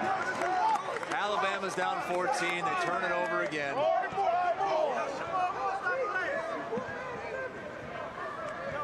Hey, Alabama's young. I mean, it's a really young team. Minnesota has some young players, but for the most part, a lot more experienced than Bama. Getting 2/3 of their scoring from freshmen are the Crimson Tide. Washington for 3. And a timeout. Avery Johnson. I thought that was number 11. It was number 1. Dupree McBrayer. I should have known that the cheer would have been louder if it was Washington. As you see, Rick Pitino in attendance. The biggest Golden Gopher fan there is nowadays. Kristen? Guys, we have asked everyone to send in their pictures using that hashtag you just mentioned, MinVersusBama, to show how they are watching their football teams and their basketball teams in this game. And I like this setup right here. This is a good one. The trifecta, it says. This is also a nice one, too. They could get the fire going is kind of what I think, but just make it complete. Oh, okay, here we go. We got a projector, big screen, and a dog. It doesn't get much better than that. Oh, someone's already got their Christmas tree up. I like it. I like that a lot. Oh, that is so sweet. Yeah, we've got a Minnesota fan there holding him down. Oh, and that is nice right there. Cartoons. Not what I would have thought the double screen would be used for, but I like it just as much. I actually know what cartoon that is because I have 2 kids. It's Paw Patrol. Because my son, Joe, was Marshall, and I watch way too much of that. And guys, Bama fans will know this, but it's 26-14 Auburn in the 4th. Keep those pictures coming. Thank you, Kristen. You see the hashtag. Swipe right to get rid of those comments, folks. If you're just joining us on Facebook, swipe right gets rid of everything. You just see the whole picture. Been a good day for Reggie Lynch and Minnesota to this point. Lynch, 3 blocks. Leads the nation in blocks, averaging over 5 a game. Riley Norris.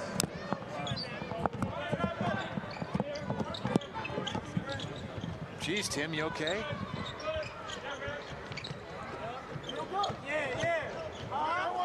Tim had a little headset issue. Tipped out of bounds, it'll stay with Alabama. Terrible.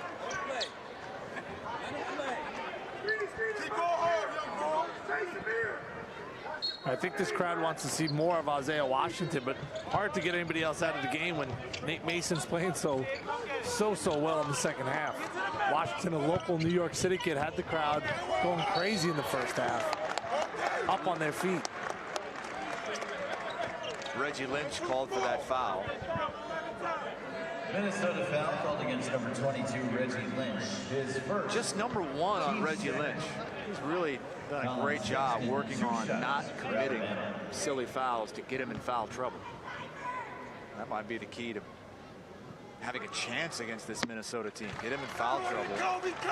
Make him go to the bench.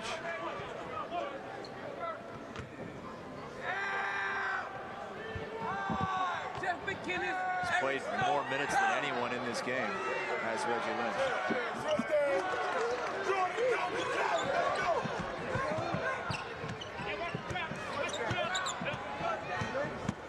15-point lead for Minnesota. In our matchup of top 25 unbeaten teams here at the Barclays Center Classic presented by Continental Tire. We got a question here from Tyler. Do you think the Gophers will be ranked in the top 10 if they win this game? Absolutely. They would have 3 wins this week. And 1 over a top 25 Alabama team, but the Tide not out of it yet. Still hanging around that zone where if they make a run, they're right in it. Down 13 with 15 and a half to play.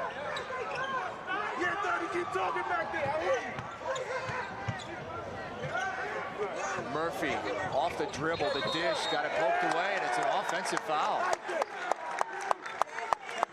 And Tim, they say, you know, the best teams talk a lot on the court. I think these guys behind us must have been a part of a good team. They're talking a lot. Maybe they're getting ready for the concert coming up tomorrow, Kristen.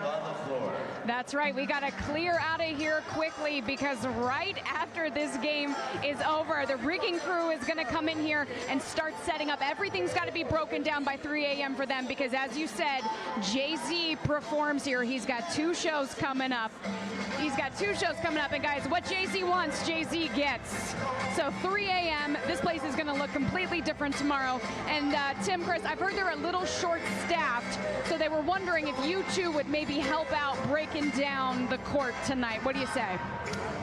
If I can go to the concert, I would have to be in VIP because I'm a... Then you'll stay. I didn't hear anything about VIP. You just want me to be a normal civilian? No, I'm not going to break down the court then. You give me a VIP, I think about it. And I get to meet Jay-Z and Beyonce, then I'm in. Let's make this a little juicier. I still wouldn't do it. I'm wondering if I could just stay here somewhere unnoticed and stick around for the concert. What do you think? If someone gave me free tickets, I might think about going. Oh, here we go. That's why you're from Iowa, Chris, all right? I grew up in New York City, all right? Hard Knock Life, that was all I listened to for all years.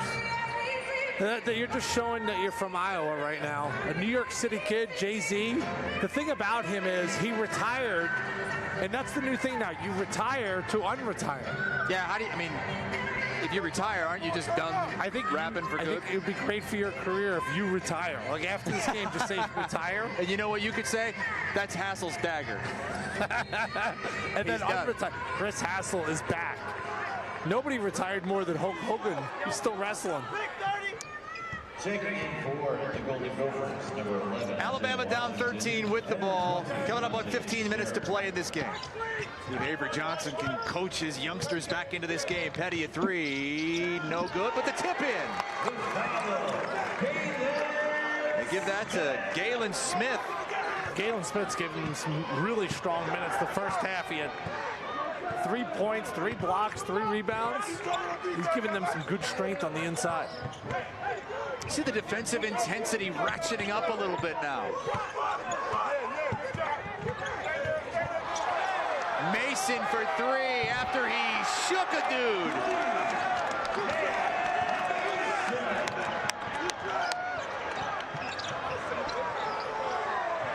Ingram in no man's land. Petty inside, the dish to Galen, and Galen Smith will go to the free throw line for two. Well, nothing is better than when you're in New York City and you're able to shake somebody. Watch Nate Mason here, and then he looks at him. Oh, yeah. That was Sexton. Oh, boy. Oh, baby. That's somewhere when you go up to Harlem, you go up to New York City, you get on the playgrounds here in Brooklyn, and you're able to shake somebody like that. That's the type of stuff people remember, and they want to go out there and see you play. Here, watch Sexton get tied up. He looks at him. That is filthy. And you know these players are aware of the crowd here witnessing this game. You can tell some of these folks sitting behind us love this style of basketball. This guy with the ball, the freshman from Harlem, is as exciting as it gets. Nate Mason says, hey, I could be exciting too. Oh, Mason is shimmying and shaking and everything in between, and a little bit too much of it. Watch Sexton, his feet get tied up right there, and then Mason, watch. Oh, we got a technical foul, I believe, a double technical going on Mason and Sexton. Uh-oh. A lot of talking, and Mason better be careful or else he's going to get another one.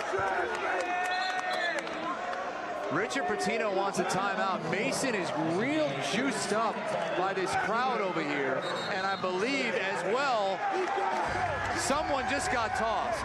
And Nate Mason just got tossed here. And Richard Pitino's irate. The referees are trying to get control of this game. Nate Mason started talking to the Alabama bench. And Richard Pitino's another one. This game is getting real interesting. Two technicals on Nate Mason, he's gone, and Richard Pitino picks up a technical foul of his own.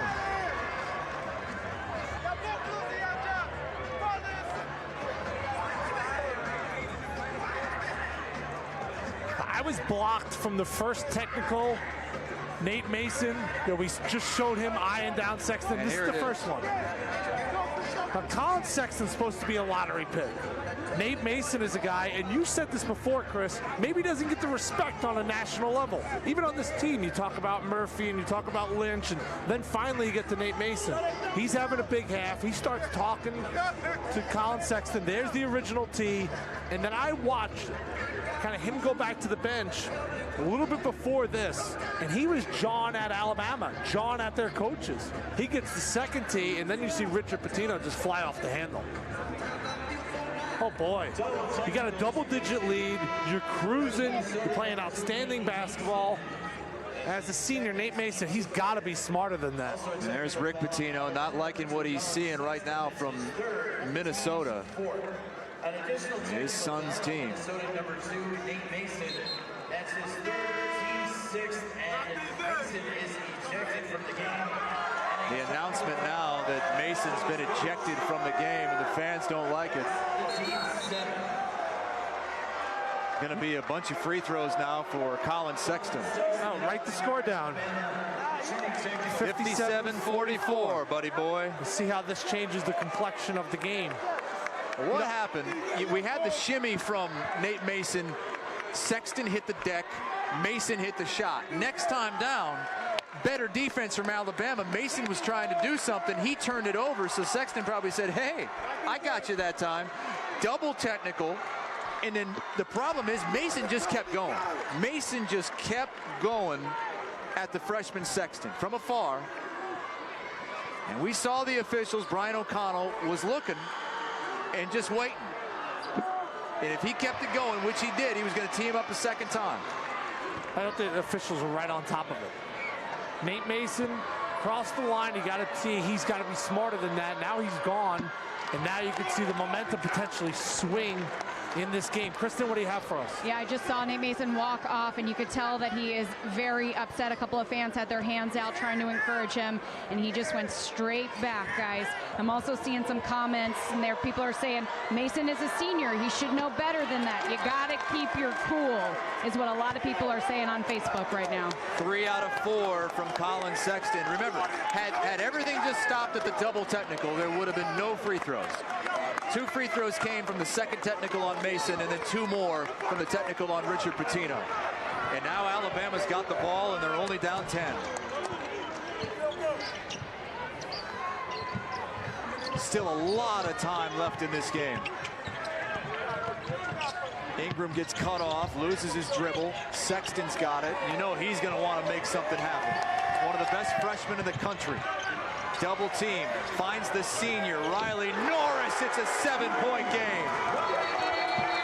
And we've got fisticuffs. A scuffle underneath, and players ready to throw.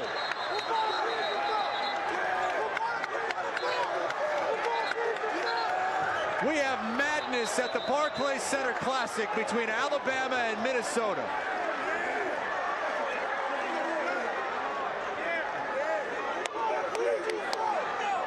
Amir Coffey is being ushered off the court.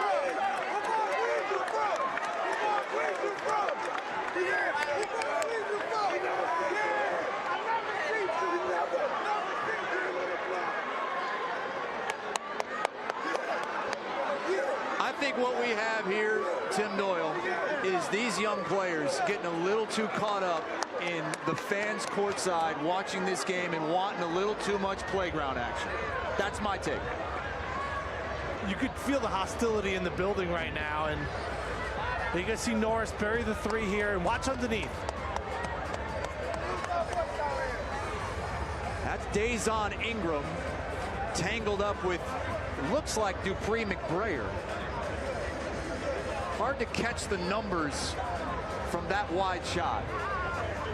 We saw some Alabama players step on the floor. That's an immediate technical.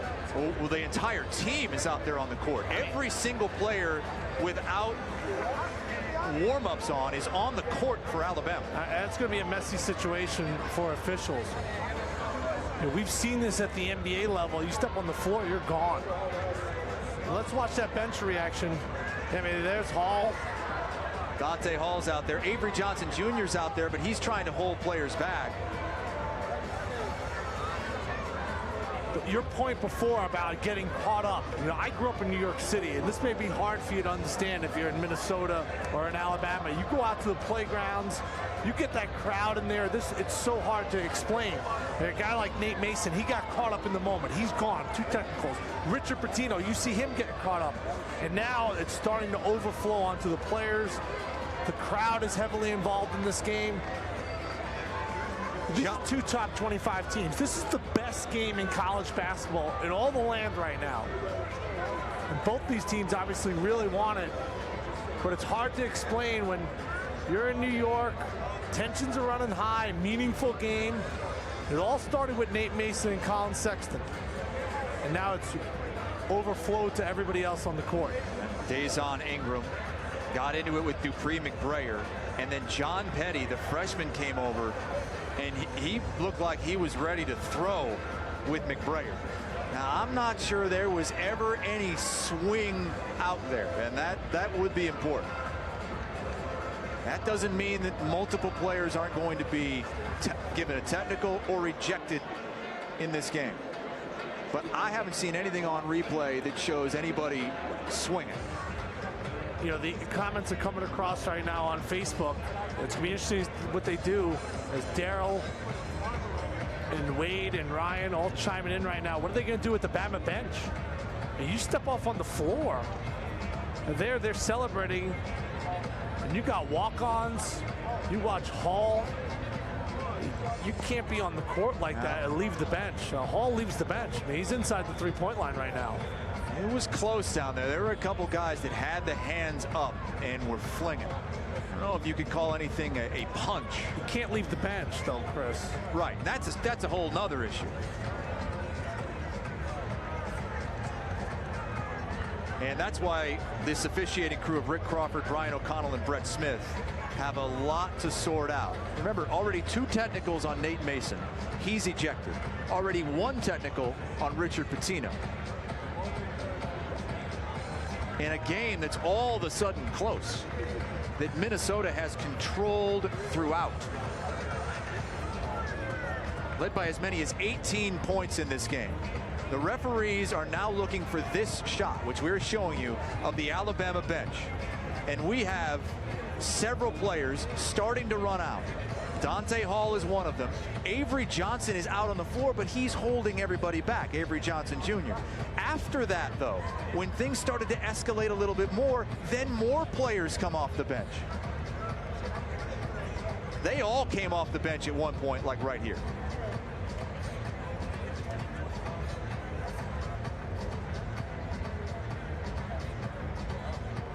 And so there's going to be a lot of technical fouls handed out.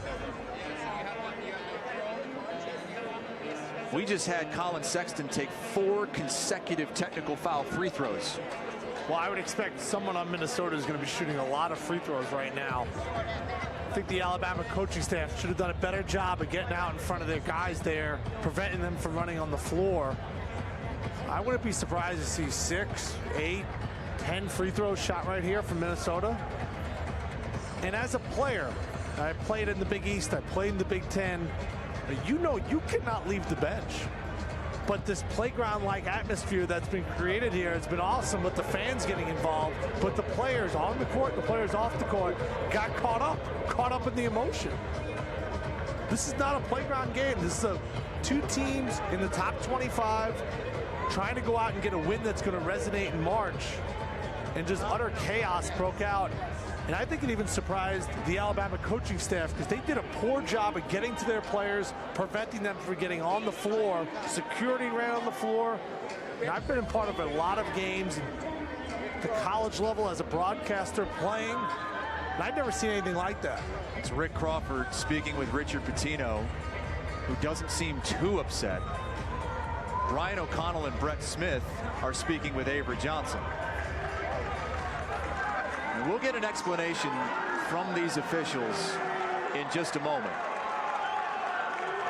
Minnesota is jumping around now. They're all fired up over there on the bench.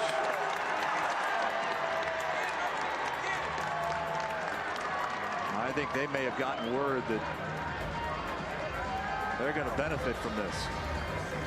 And again, we're going to get an explanation. We're going to pass it along to you. And the officials will come over and let us know what has been decided, what has been sorted out. Avery Johnson, Richard Pitino with the 3 officials near midcourt meeting right now. If you're just joining us, Minnesota's got a 7-point lead. The lead was 13 moments ago when Nate Mason got teed up twice, ejected. Richard Pitino got teed up. Colin Sexton hit 3 of 4 free throws, and then Riley Norris hit a 3. 7-point game, and now the explanation from one of the officials as several players have been ejected from this game for Alabama. The entire bench from Alabama has been ejected from this game for entering the playing court.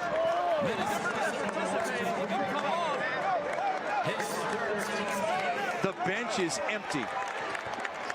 Just assistants.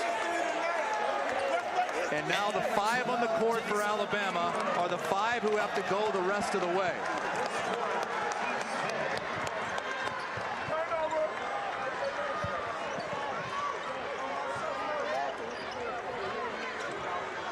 Minnesota's entire bench is intact. Washington lays it in, and Minnesota's up 9. Tim, I have never seen anything like this in all my years of watching basketball at any level. I'm surprised there was no free throws. Sexton to the hoop. Too strong. Minnesota trying to seize control. Amir Coffey's got it. Avery Johnson's got to call a timeout here and settle down his team.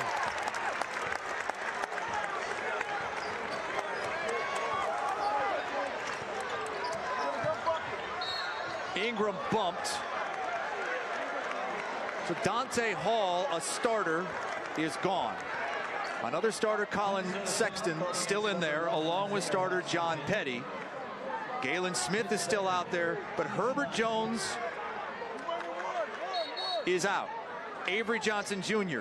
out. Daniel Giddens out. Alex Reese out. All that's left, Norris, Smith, Ingram, Petty, and Sexton for Avery Johnson. In what has to be an extremely embarrassing moment for the third-year head coach. Think about this. Ingram has 4 fouls. Great point. But they may have to play this game with 4 players. Coffee. No good. Rebound to Smith. Still a lot of time left as Sexton scores. It's still a 9-point game. How are you playing this game if you're Avery Johnson? How are you approaching the rest of this game with 5 players? McBrayer short. Sexton runs it down. And there's a foul. That's Norris's 3rd. Now you got to really pay attention to the fouls. I mean, check out this bench right now.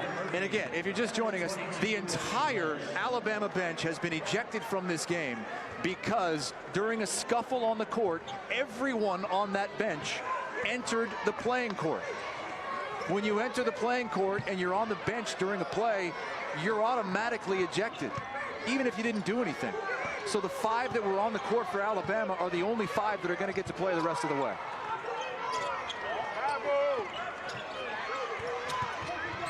Washington trying to put the moves on Sexton. Washington, no. And a foul on the floor. And that's it. That is number 5. Number 5 on Ingram. And Alabama only has 4 players left. I've never seen this before in the history of college basketball. Avery Johnson is standing at midcourt. He cannot believe it. This is the under 12 timeout. It's a 61-52 lead for Minnesota, and Avery Johnson is now left with 4 players the rest of the way. In one of the most bizarre turn of events we've ever seen in major sports. Kristen Balboni, the 3rd member of our team, has had a courtside seat for this whole shebang. Guys, it's nothing like I have ever seen before, as both of you said, and certainly the commenters on Facebook. We got a couple of questions that we thought you could answer to help some of the commenters out. They want to know, first and foremost, what happens now? Tim? Well, you play with 4. There's no ifs, ands, or buts. This is it. The next question that everyone is asking is, why did Minnesota not shoot foul shots? Did we get any clarification from the referees on that? That's a big question on Facebook right now. It is an interesting question, and I think it's a different kind of technical. When someone is given a technical foul for leaving the bench, the referees want to look at the last play as well, we're being told. The last play as Washington took it in on Sexton, and I think they're going to review to see if there was contact underneath.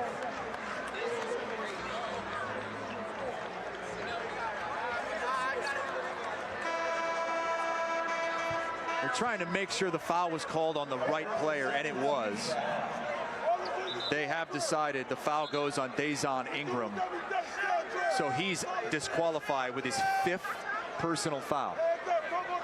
Reggie Lynch, 1-1 for the Golden Gophers. 1-1 coming for Reggie Lynch.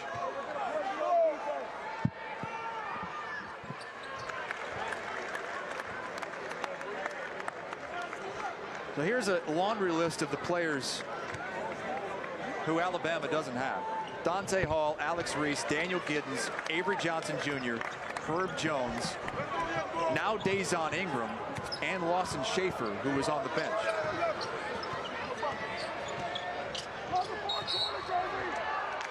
Foul on Minnesota. Sexton will get some free throws.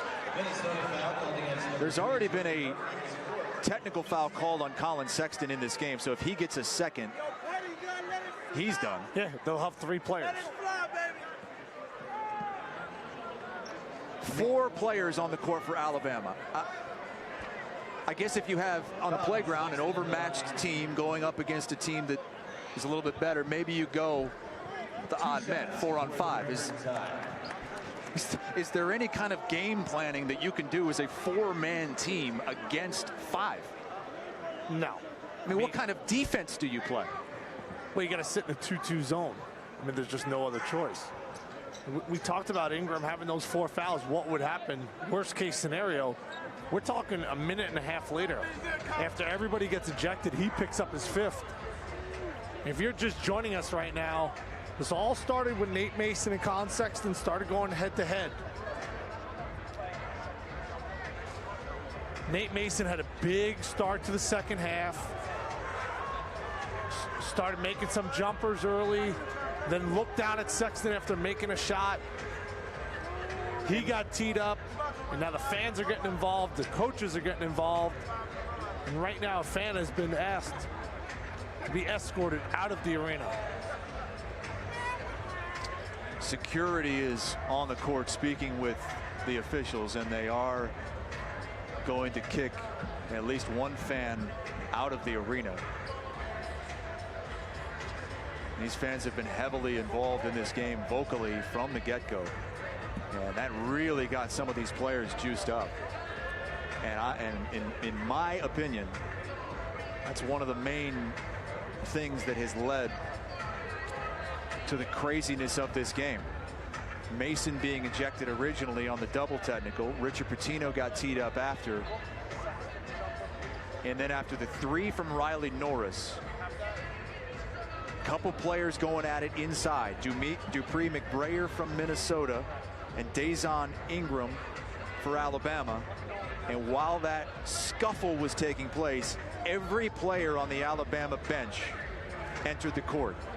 You know, it's all started to escalate right here. Nate Mason, senior guard. Watch this move.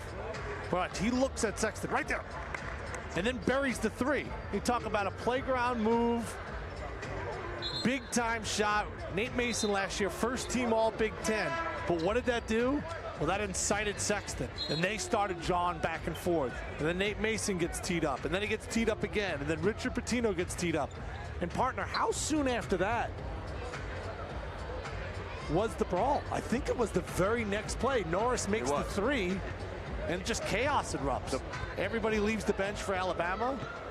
They're playing with 4 players the remaining 11:30 of this game. Just craziness. So everyone on the bench was kicked off, was sent into the locker room, because if you leave the bench, it's an automatic ejection. That's why there's no free throws. It's not a technical, it's an automatic ejection.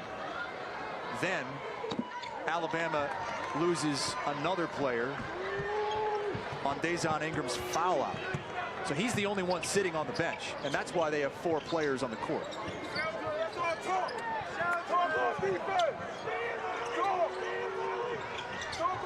Still a 9-point game here, but I can't imagine any way Alabama with 4 players is going to be able to make a comeback in this game. But they still have Colin Sexton.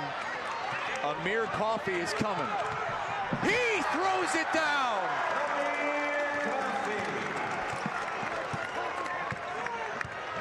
Might see a lot of that the rest of the way with an odd man rush for Minnesota. Petty, no good on the 3, and he's hurt. Petty is grabbing the foot. Alabama's playing with 4 players and now down to 3 as Fitzgerald lays it in, and Petty is in agony.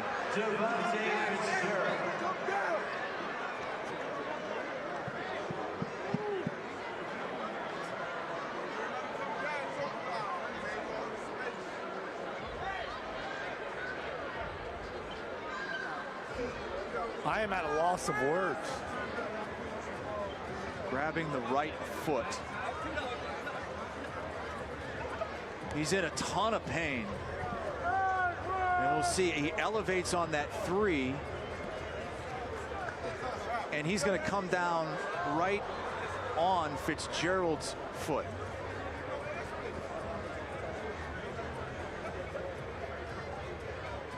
Just when you think, what else could go wrong? Just a really bad ankle turn.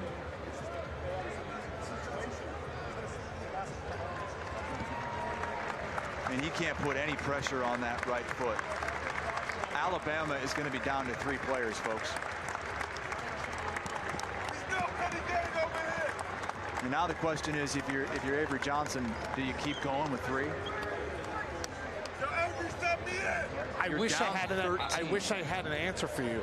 I really don't know what to say. Looks like they will.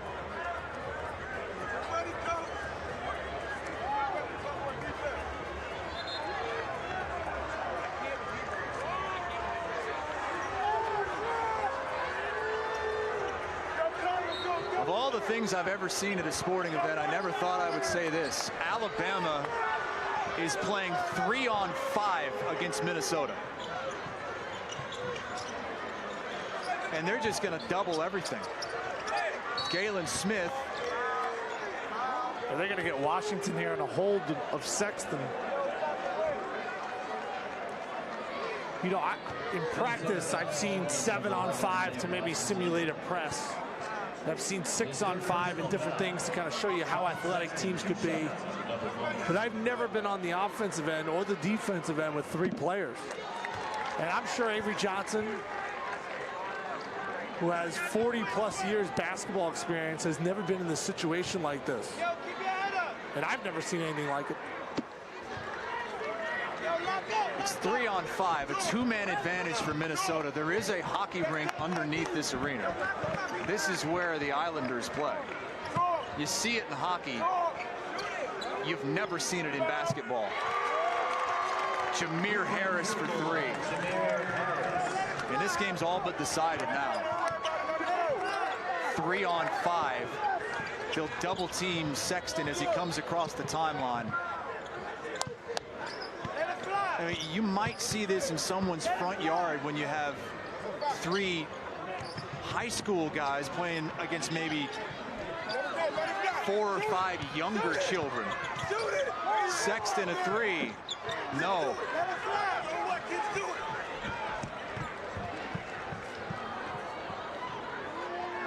Another 3. Too strong. Norris tips the rebound to himself. Sexton looks gassed right now. He's going to be facing a double team for the next 9+ minutes of this game.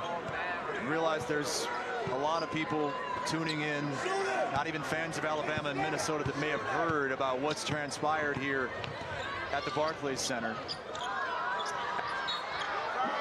Alabama is playing with 3 players because their entire bench was ejected for coming onto the court during an altercation.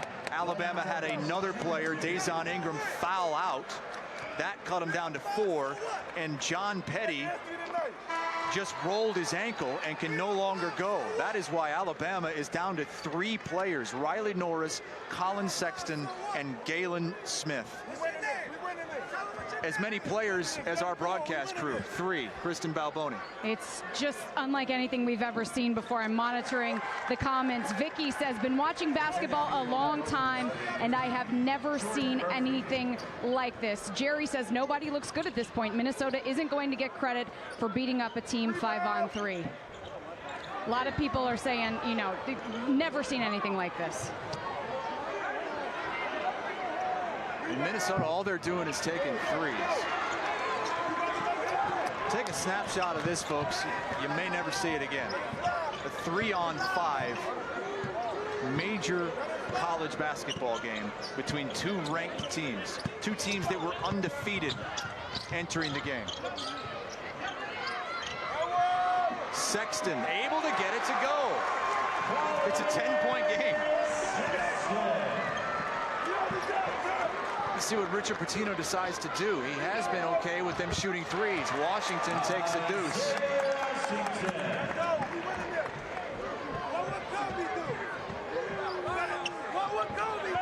Appreciate you joining us here on Facebook Live for the craziness. With Tim Doyle, I'm Chris Hassel. Barclays Center Classic presented by Continental Tire. Fourth and final game of this Barclays Center Classic. Coffee scores. I think Avery's going to call this game. I think they may wave the white flag here. Well, he's asking his 3 players to take a seat. I mean, look at Colin Sexton. Look at him. He is gassed. He says, basically, his body language says, I can't go anymore, Coach. I mean, it's only been about 4 minutes since they went to 4 players, and now at 3 players. It feels like an eternity. I think that there's 7:44 left in this game. When all this went down, and you see a smile from Sexton, he knows it's never happened before, and it's probably not going to ever happen again. It was just a 7-point game when all this happened, and Alabama had all the momentum. Nate Mason had just been ejected for a second technical foul. Colin Sexton hit 3 free throws, and then Riley Norris hit it 3 to cut it from 13 to 7 in a blink. They've got the momentum. And then everybody on the bench forgets that you can't leave the bench during an altercation.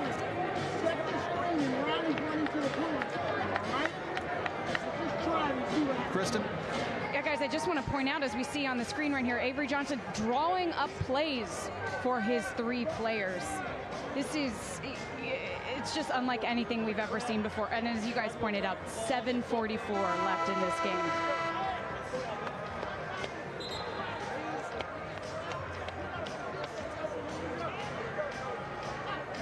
We'll show everybody everything that went down a little while ago here in this game that has turned this into a circus in just a little bit. So stick around if you're just joining us here on Facebook.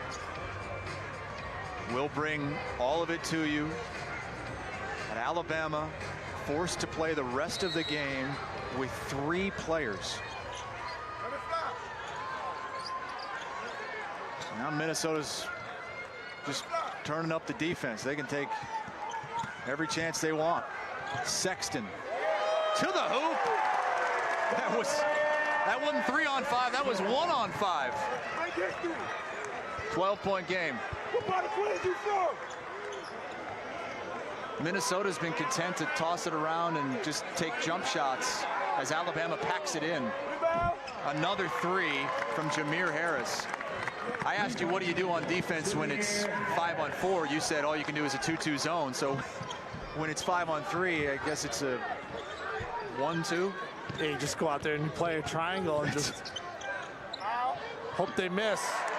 Alabama's shown a lot of grit, a lot of toughness. I'm surprised Avery Johnson hasn't thrown the towel. But I've never seen anything like this. Somebody's going to write a book about this someday. And Avery Johnson's going to tell us exactly why he decided to keep going. And maybe he's going to point to this and say, hey, you guys that got ejected, you put these guys in this situation. They finished it off. They carry you, so you carry them the rest of the season. Maybe they can use this as a positive. But certainly, this is going to be tough to talk about as Sexton hits the 3. Colin Sexton, one of the best players in all college basketball. People saying a lock lottery pick. I agree with them. He's out there trying to carry his 2 teammates. Look at the hustle from Colin Sexton. 3 on 5, and he comes up with the steal. He has nothing left. Completely gassed, hands on hips. Can't even run. You got to go double the ball. Norris scores again. It's still just a 10-point game with 5.5 to play. This is wild. This is just target practice for the Gophers. Harris is just taking advantage of it. He's just going to step into another 3. The 3 players left on the court for Alabama, the 3 players that are still eligible to play: Colin Sexton, Riley Norris, and Galen Smith. 2 freshmen and a senior. Sexton still hustling. Overshadowed in this game is Jordan Murphy, the forward for the Gophers, had 19 points and 12 rebounds at the half. He hasn't done anything in the second half. There's the Harlem kid, Isaiah Washington, who's had a big game himself, had a big stretch there in the first half to help Minnesota lead by as many as 19. Sexton's got it back. Triple team. Norris picks up the dribble. 8 on the shot clock. Sexton's going to try to make something happen. Shoots it and hits! It's a 3! This is amazing. The fact that when Alabama was only down 7 when this happened, and now they're only down 9, is incredible. It's 5 on 3, and Minnesota can't escape. The 3 is no good. The tip is loose, and Riley Norris has it. Norris gets it poked, tries to save it,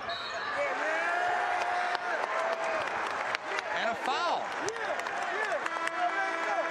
It's double bonus, and it's an under 4 timeout. This game impossibly isn't over yet. And for those of you who didn't catch it, and those of you who want to see it all again, this is how we got to this point of a 5 on 3. And Nate Mason, the senior guard from Minnesota, you see the shake and bake and then the stare at Colin Sexton, and then they started jawing. But the officials right there, you see the technical, that was the first one. And then as Mason was going back to the bench, he started jawing with players, coaches. Richard Pitino gets a technical, and this is where chaos erupts. All the players on Alabama's bench, they leave, they come on the floor. No punches are thrown, but the referees are left with no other choice. But everybody from the bench, they get the heave-ho. So Alabama, they're left with only 5 players. Ingram then picks up his 5th foul. Right there, he's gone. So now you're down to 4 players, and then it seemed like a possession later, John Petty, their sensational freshman, he turns his ankle. So Avery Johnson, who's played at the highest level, who's coached at the highest level, and is now coaching a top 25 team in Alabama. They're looking for a resume win, and they're playing with 3 players on the basketball floor, something I've never seen before in the history of basketball. 7 players ejected. Now, each team can continue to play if you can't court a team of 5, if you will. Other team members not eligible or able to play. That's the Article 2 from Rule 3 of the NCAA rulebook. Each team may continue to play with fewer than 5 players. That's the bullet point. When there's only 1 player for a participating team, that team shall forfeit unless the referee believes that both teams have an opportunity to win. Never thought we'd have to go to that rule. And never thought this game would still be in the balance with 3:48 to play. 8-point lead.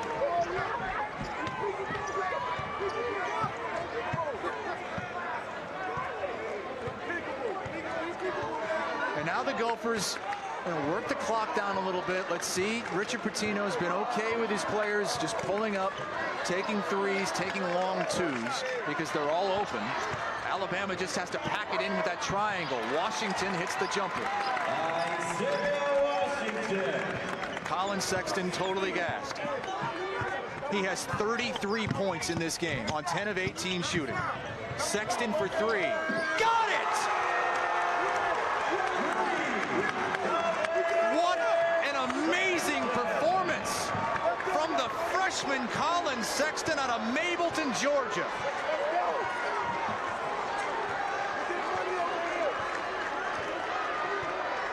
Since Alabama went to 3 players, they've outscored Minnesota. Washington misses, and a foul going on Minnesota. 2:43 to play, and it's a 7-point game, and this entire crowd now outside of Minnesota fans are cheering on Alabama.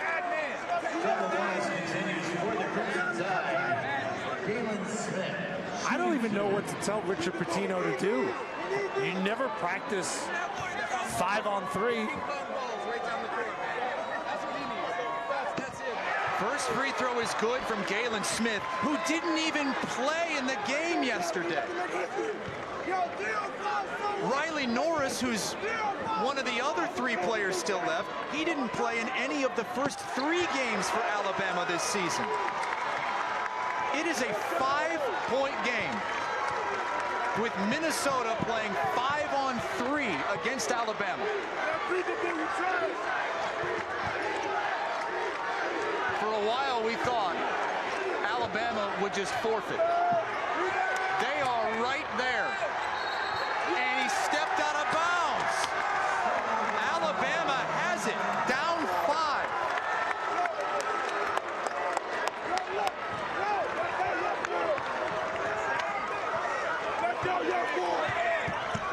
Sexton gets a screen.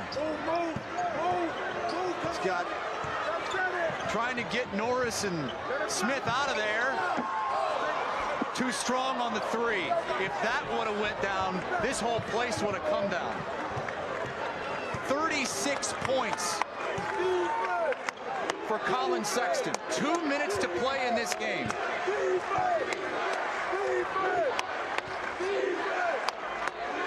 Alabama's outscoring Minnesota 24-16 with 3 players.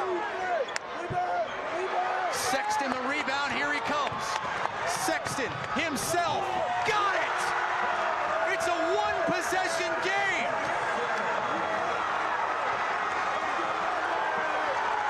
This place is up for grabs.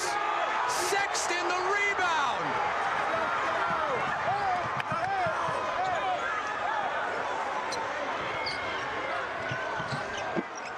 Missed the shot with 1:15 to play. That would have cut it to 1. Coffee and the foul.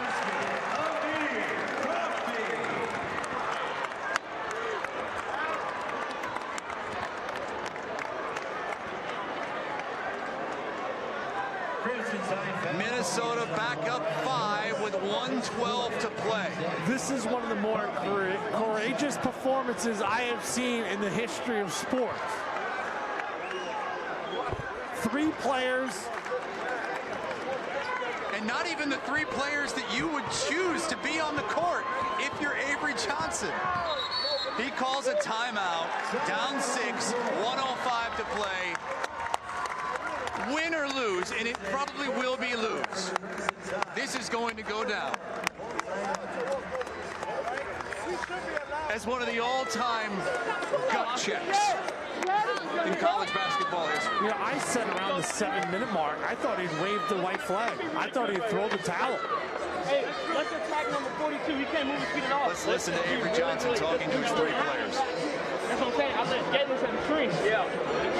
It's over with. Yes. Listen, this is the possession right here. Come on. If you're really good, if you're really hard, and aggressive. Right? If you can't get this basket,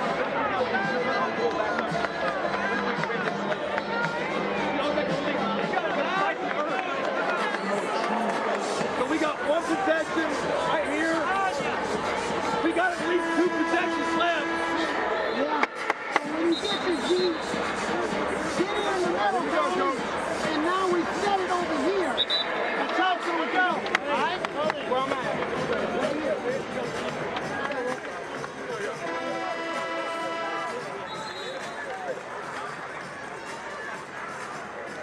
Let's go, yes, sir. 1:05 to play. Minnesota with an 86-80 lead on Alabama. A matchup of 2 unbeaten teams here at the Barclays Center Classic, presented by Progressive Tire. Continental Tire. Wow. It's been that kind of night.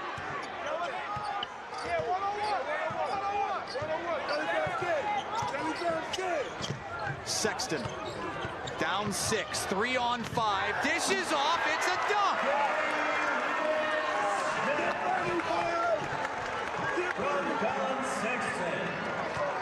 He should be fouling here. 12-second difference, shot clock to game clock. If you don't foul, there's not going to be enough time left down 4. I'm surprised they're not going to extend the game, but the more possessions, obviously, the better the situation is for the Gophers. What an outstanding, unbelievable effort from Alabama in this game. Avery Johnson wanted his players to avoid fouling, and that was too late. With 5 seconds on the shot clock, Dupree McBrayer will go to the free throw line, up 4 with 17.8 to play. For those of you watching us, this is Stadium's coverage of college basketball exclusively on Facebook. We'll have 40-plus games this season in college basketball. None will be as unique, bizarre, and circus-like as this one. Minnesota is going to survive, but what a performance by Alabama as the entire bench gets ejected. They actually outscore the Golden Gophers 3 on 5.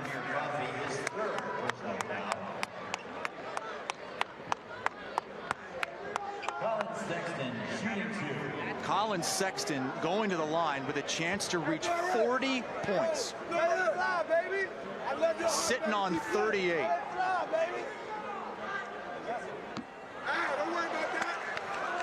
10 seconds left.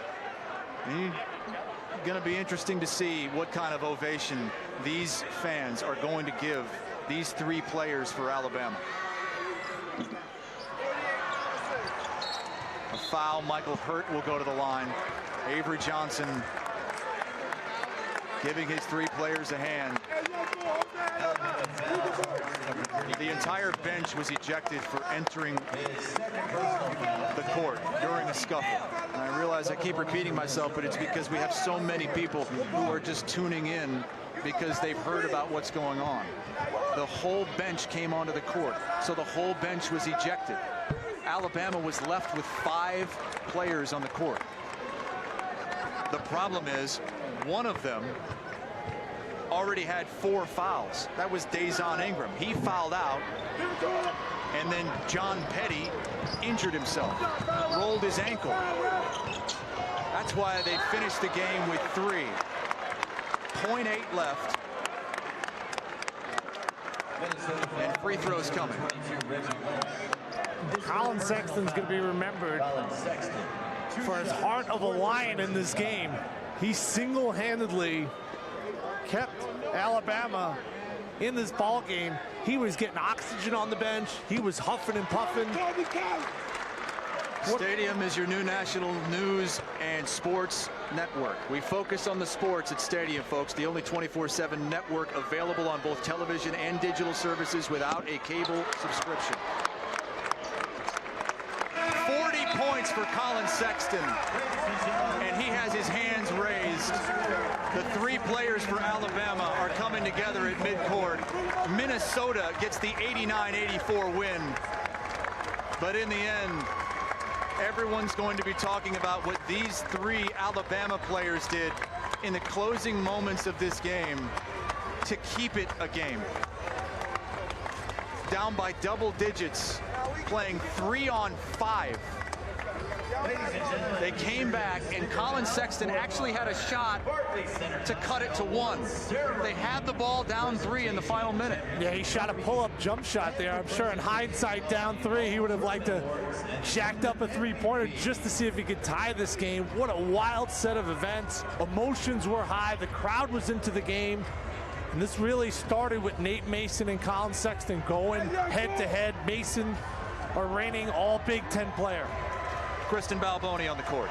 Coach, you told me just a second ago, you said, I don't even know what to say. A game unlike any of us have ever seen before. Take us through how you handled it from the ejections to down to 3 players. What did you tell your team? stay calm. You know, I mean, Colin Sexton, he could beat a single team, just one guy on himself. He's that good. I mean, obviously, that was just absurd, just the whole experience. We were shooting these weird twos that we're not comfortable shooting. But, you know, to their defense, I haven't worked on an offense against 3 players. So give Sexton a lot of credit. They're a really good team. We just had to get out of there with a win. I saw you give love to Sexton and the 3 players and Avery Johnson. You got to admire their effort, I would imagine. Oh, absolutely. I mean, you know, Riley's a veteran. He's a good player. He's healthy now. Avery does a great job. That's a team that's going to make some noise in the SEC. We were playing really good until it got wacky. So that's taken away from a little bit. I'm really proud of what we did until it got a little crazy there. Did you think that you would finish this game when it went to 3-on-5? Did you think that you would finish out this game? I had no idea how to think. I was hoping they'd forfeit or something. But they did a good job, and we just won. That's all that was important. Now, this was a matchup between 2 top 25 teams. Got really wacky, as you said, but it was a win for you guys. How do you assess this when you guys go back and look at everything? Well, when it was 5-on-5, we were playing good basketball, and really good until the ejections and everything. We showed toughness. We were really, really good for about 30 minutes or so. Thanks so much, Coach. What an incredible experience. All right, back to you guys. Kristen, great job. Great questions. I mean, the toughest part about all this, being commentators, is when something like this happens, it's almost hard to figure out what you can even possibly say. And you got the sense that Richard Pitino, as a head coach, had no idea what to do as a head coach in that situation. And you could just see tensions were brewing in this game. The crowd was getting involved, and it all started on one particular play. Here it is. Watch Nate Mason. He crosses up Colin Sexton, and right there, looks at him, drains the jump shot, and then that opened up a whole box of worms. Then they started jawing. There's the first technical. And then as Mason's going to the bench, he gets tossed. He started cursing out Alabama players. Then Richard Pitino gets a tee, and this is where all chaos erupts. Jayson Ingram got into it with Dupree McBrayer. Some shoving, and then the players who left the bench, well, they all got ejected. See you later. Alabama went down to 5 players.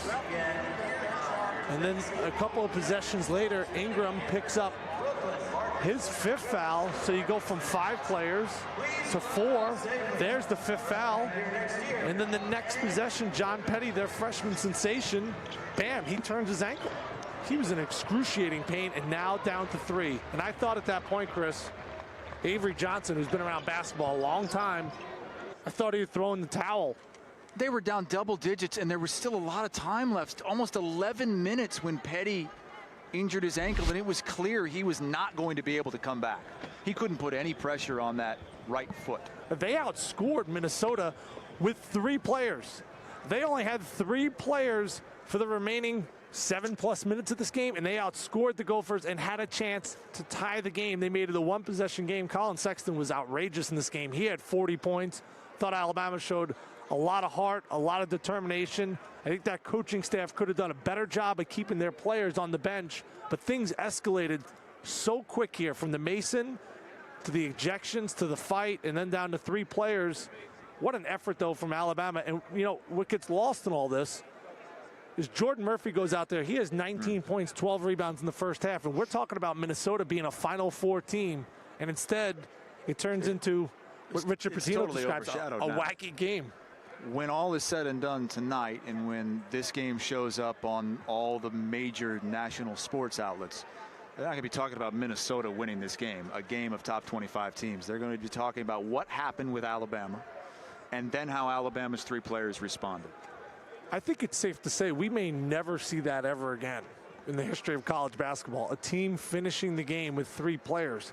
Now you got 10+ scholarship players with walk-ons. Teams are fielding teams of 15 guys. And to be stuck at 3 players was remarkable. And the fact that Alabama went on and kept on fighting is what we will remember most from this game, overshadowing 2 top 25 teams. Folks, this was the best game in all of college basketball. You could watch it only here on Stadium, only here on Facebook. And to have it go down like that, you know, growing up in New York City, it's hard to explain when the crowd can get into a game. And the crowd here was up. They were passionate. They were loud. they got the players to start playing at a level where, you know, emotions were high and the blood started to boil a little bit. It became a little bit of a playground-like atmosphere, and then all of a sudden, all hell broke loose. It's a good way to put it, because all hell did break loose. Colin Sexton had 40 points in this game, and I think when he's drafted next year, this is going to be one of the first things that they reference. You're growing up in this area, right? They always like to point out one thing that's going to make you special, make you endearing to the crowd. And growing up in Brooklyn, especially a blue-collar area like it is, to have a guy like Sexton go out there, put his team on his back, he earned the whole respect of this arena, which may have been split. But once Alabama went to 3 players, I felt like if you weren't wearing the Gopher colors, you started pulling for Alabama just as a fan of sports, because they were facing really against all the odds. But what a wild one this was in Brooklyn. And lost in all this is the fact that Minnesota actually had a player ejected as well. Nate Mason got this whole thing going when he was given 2 quick technical fouls. Alabama cut the lead to 7, and then the whole bench came on the court and got ejected. In the end, it was 3-on-5. Alabama certainly made their fans proud at the end of this game, but falling short to Minnesota. Thanks for watching here on Stadium.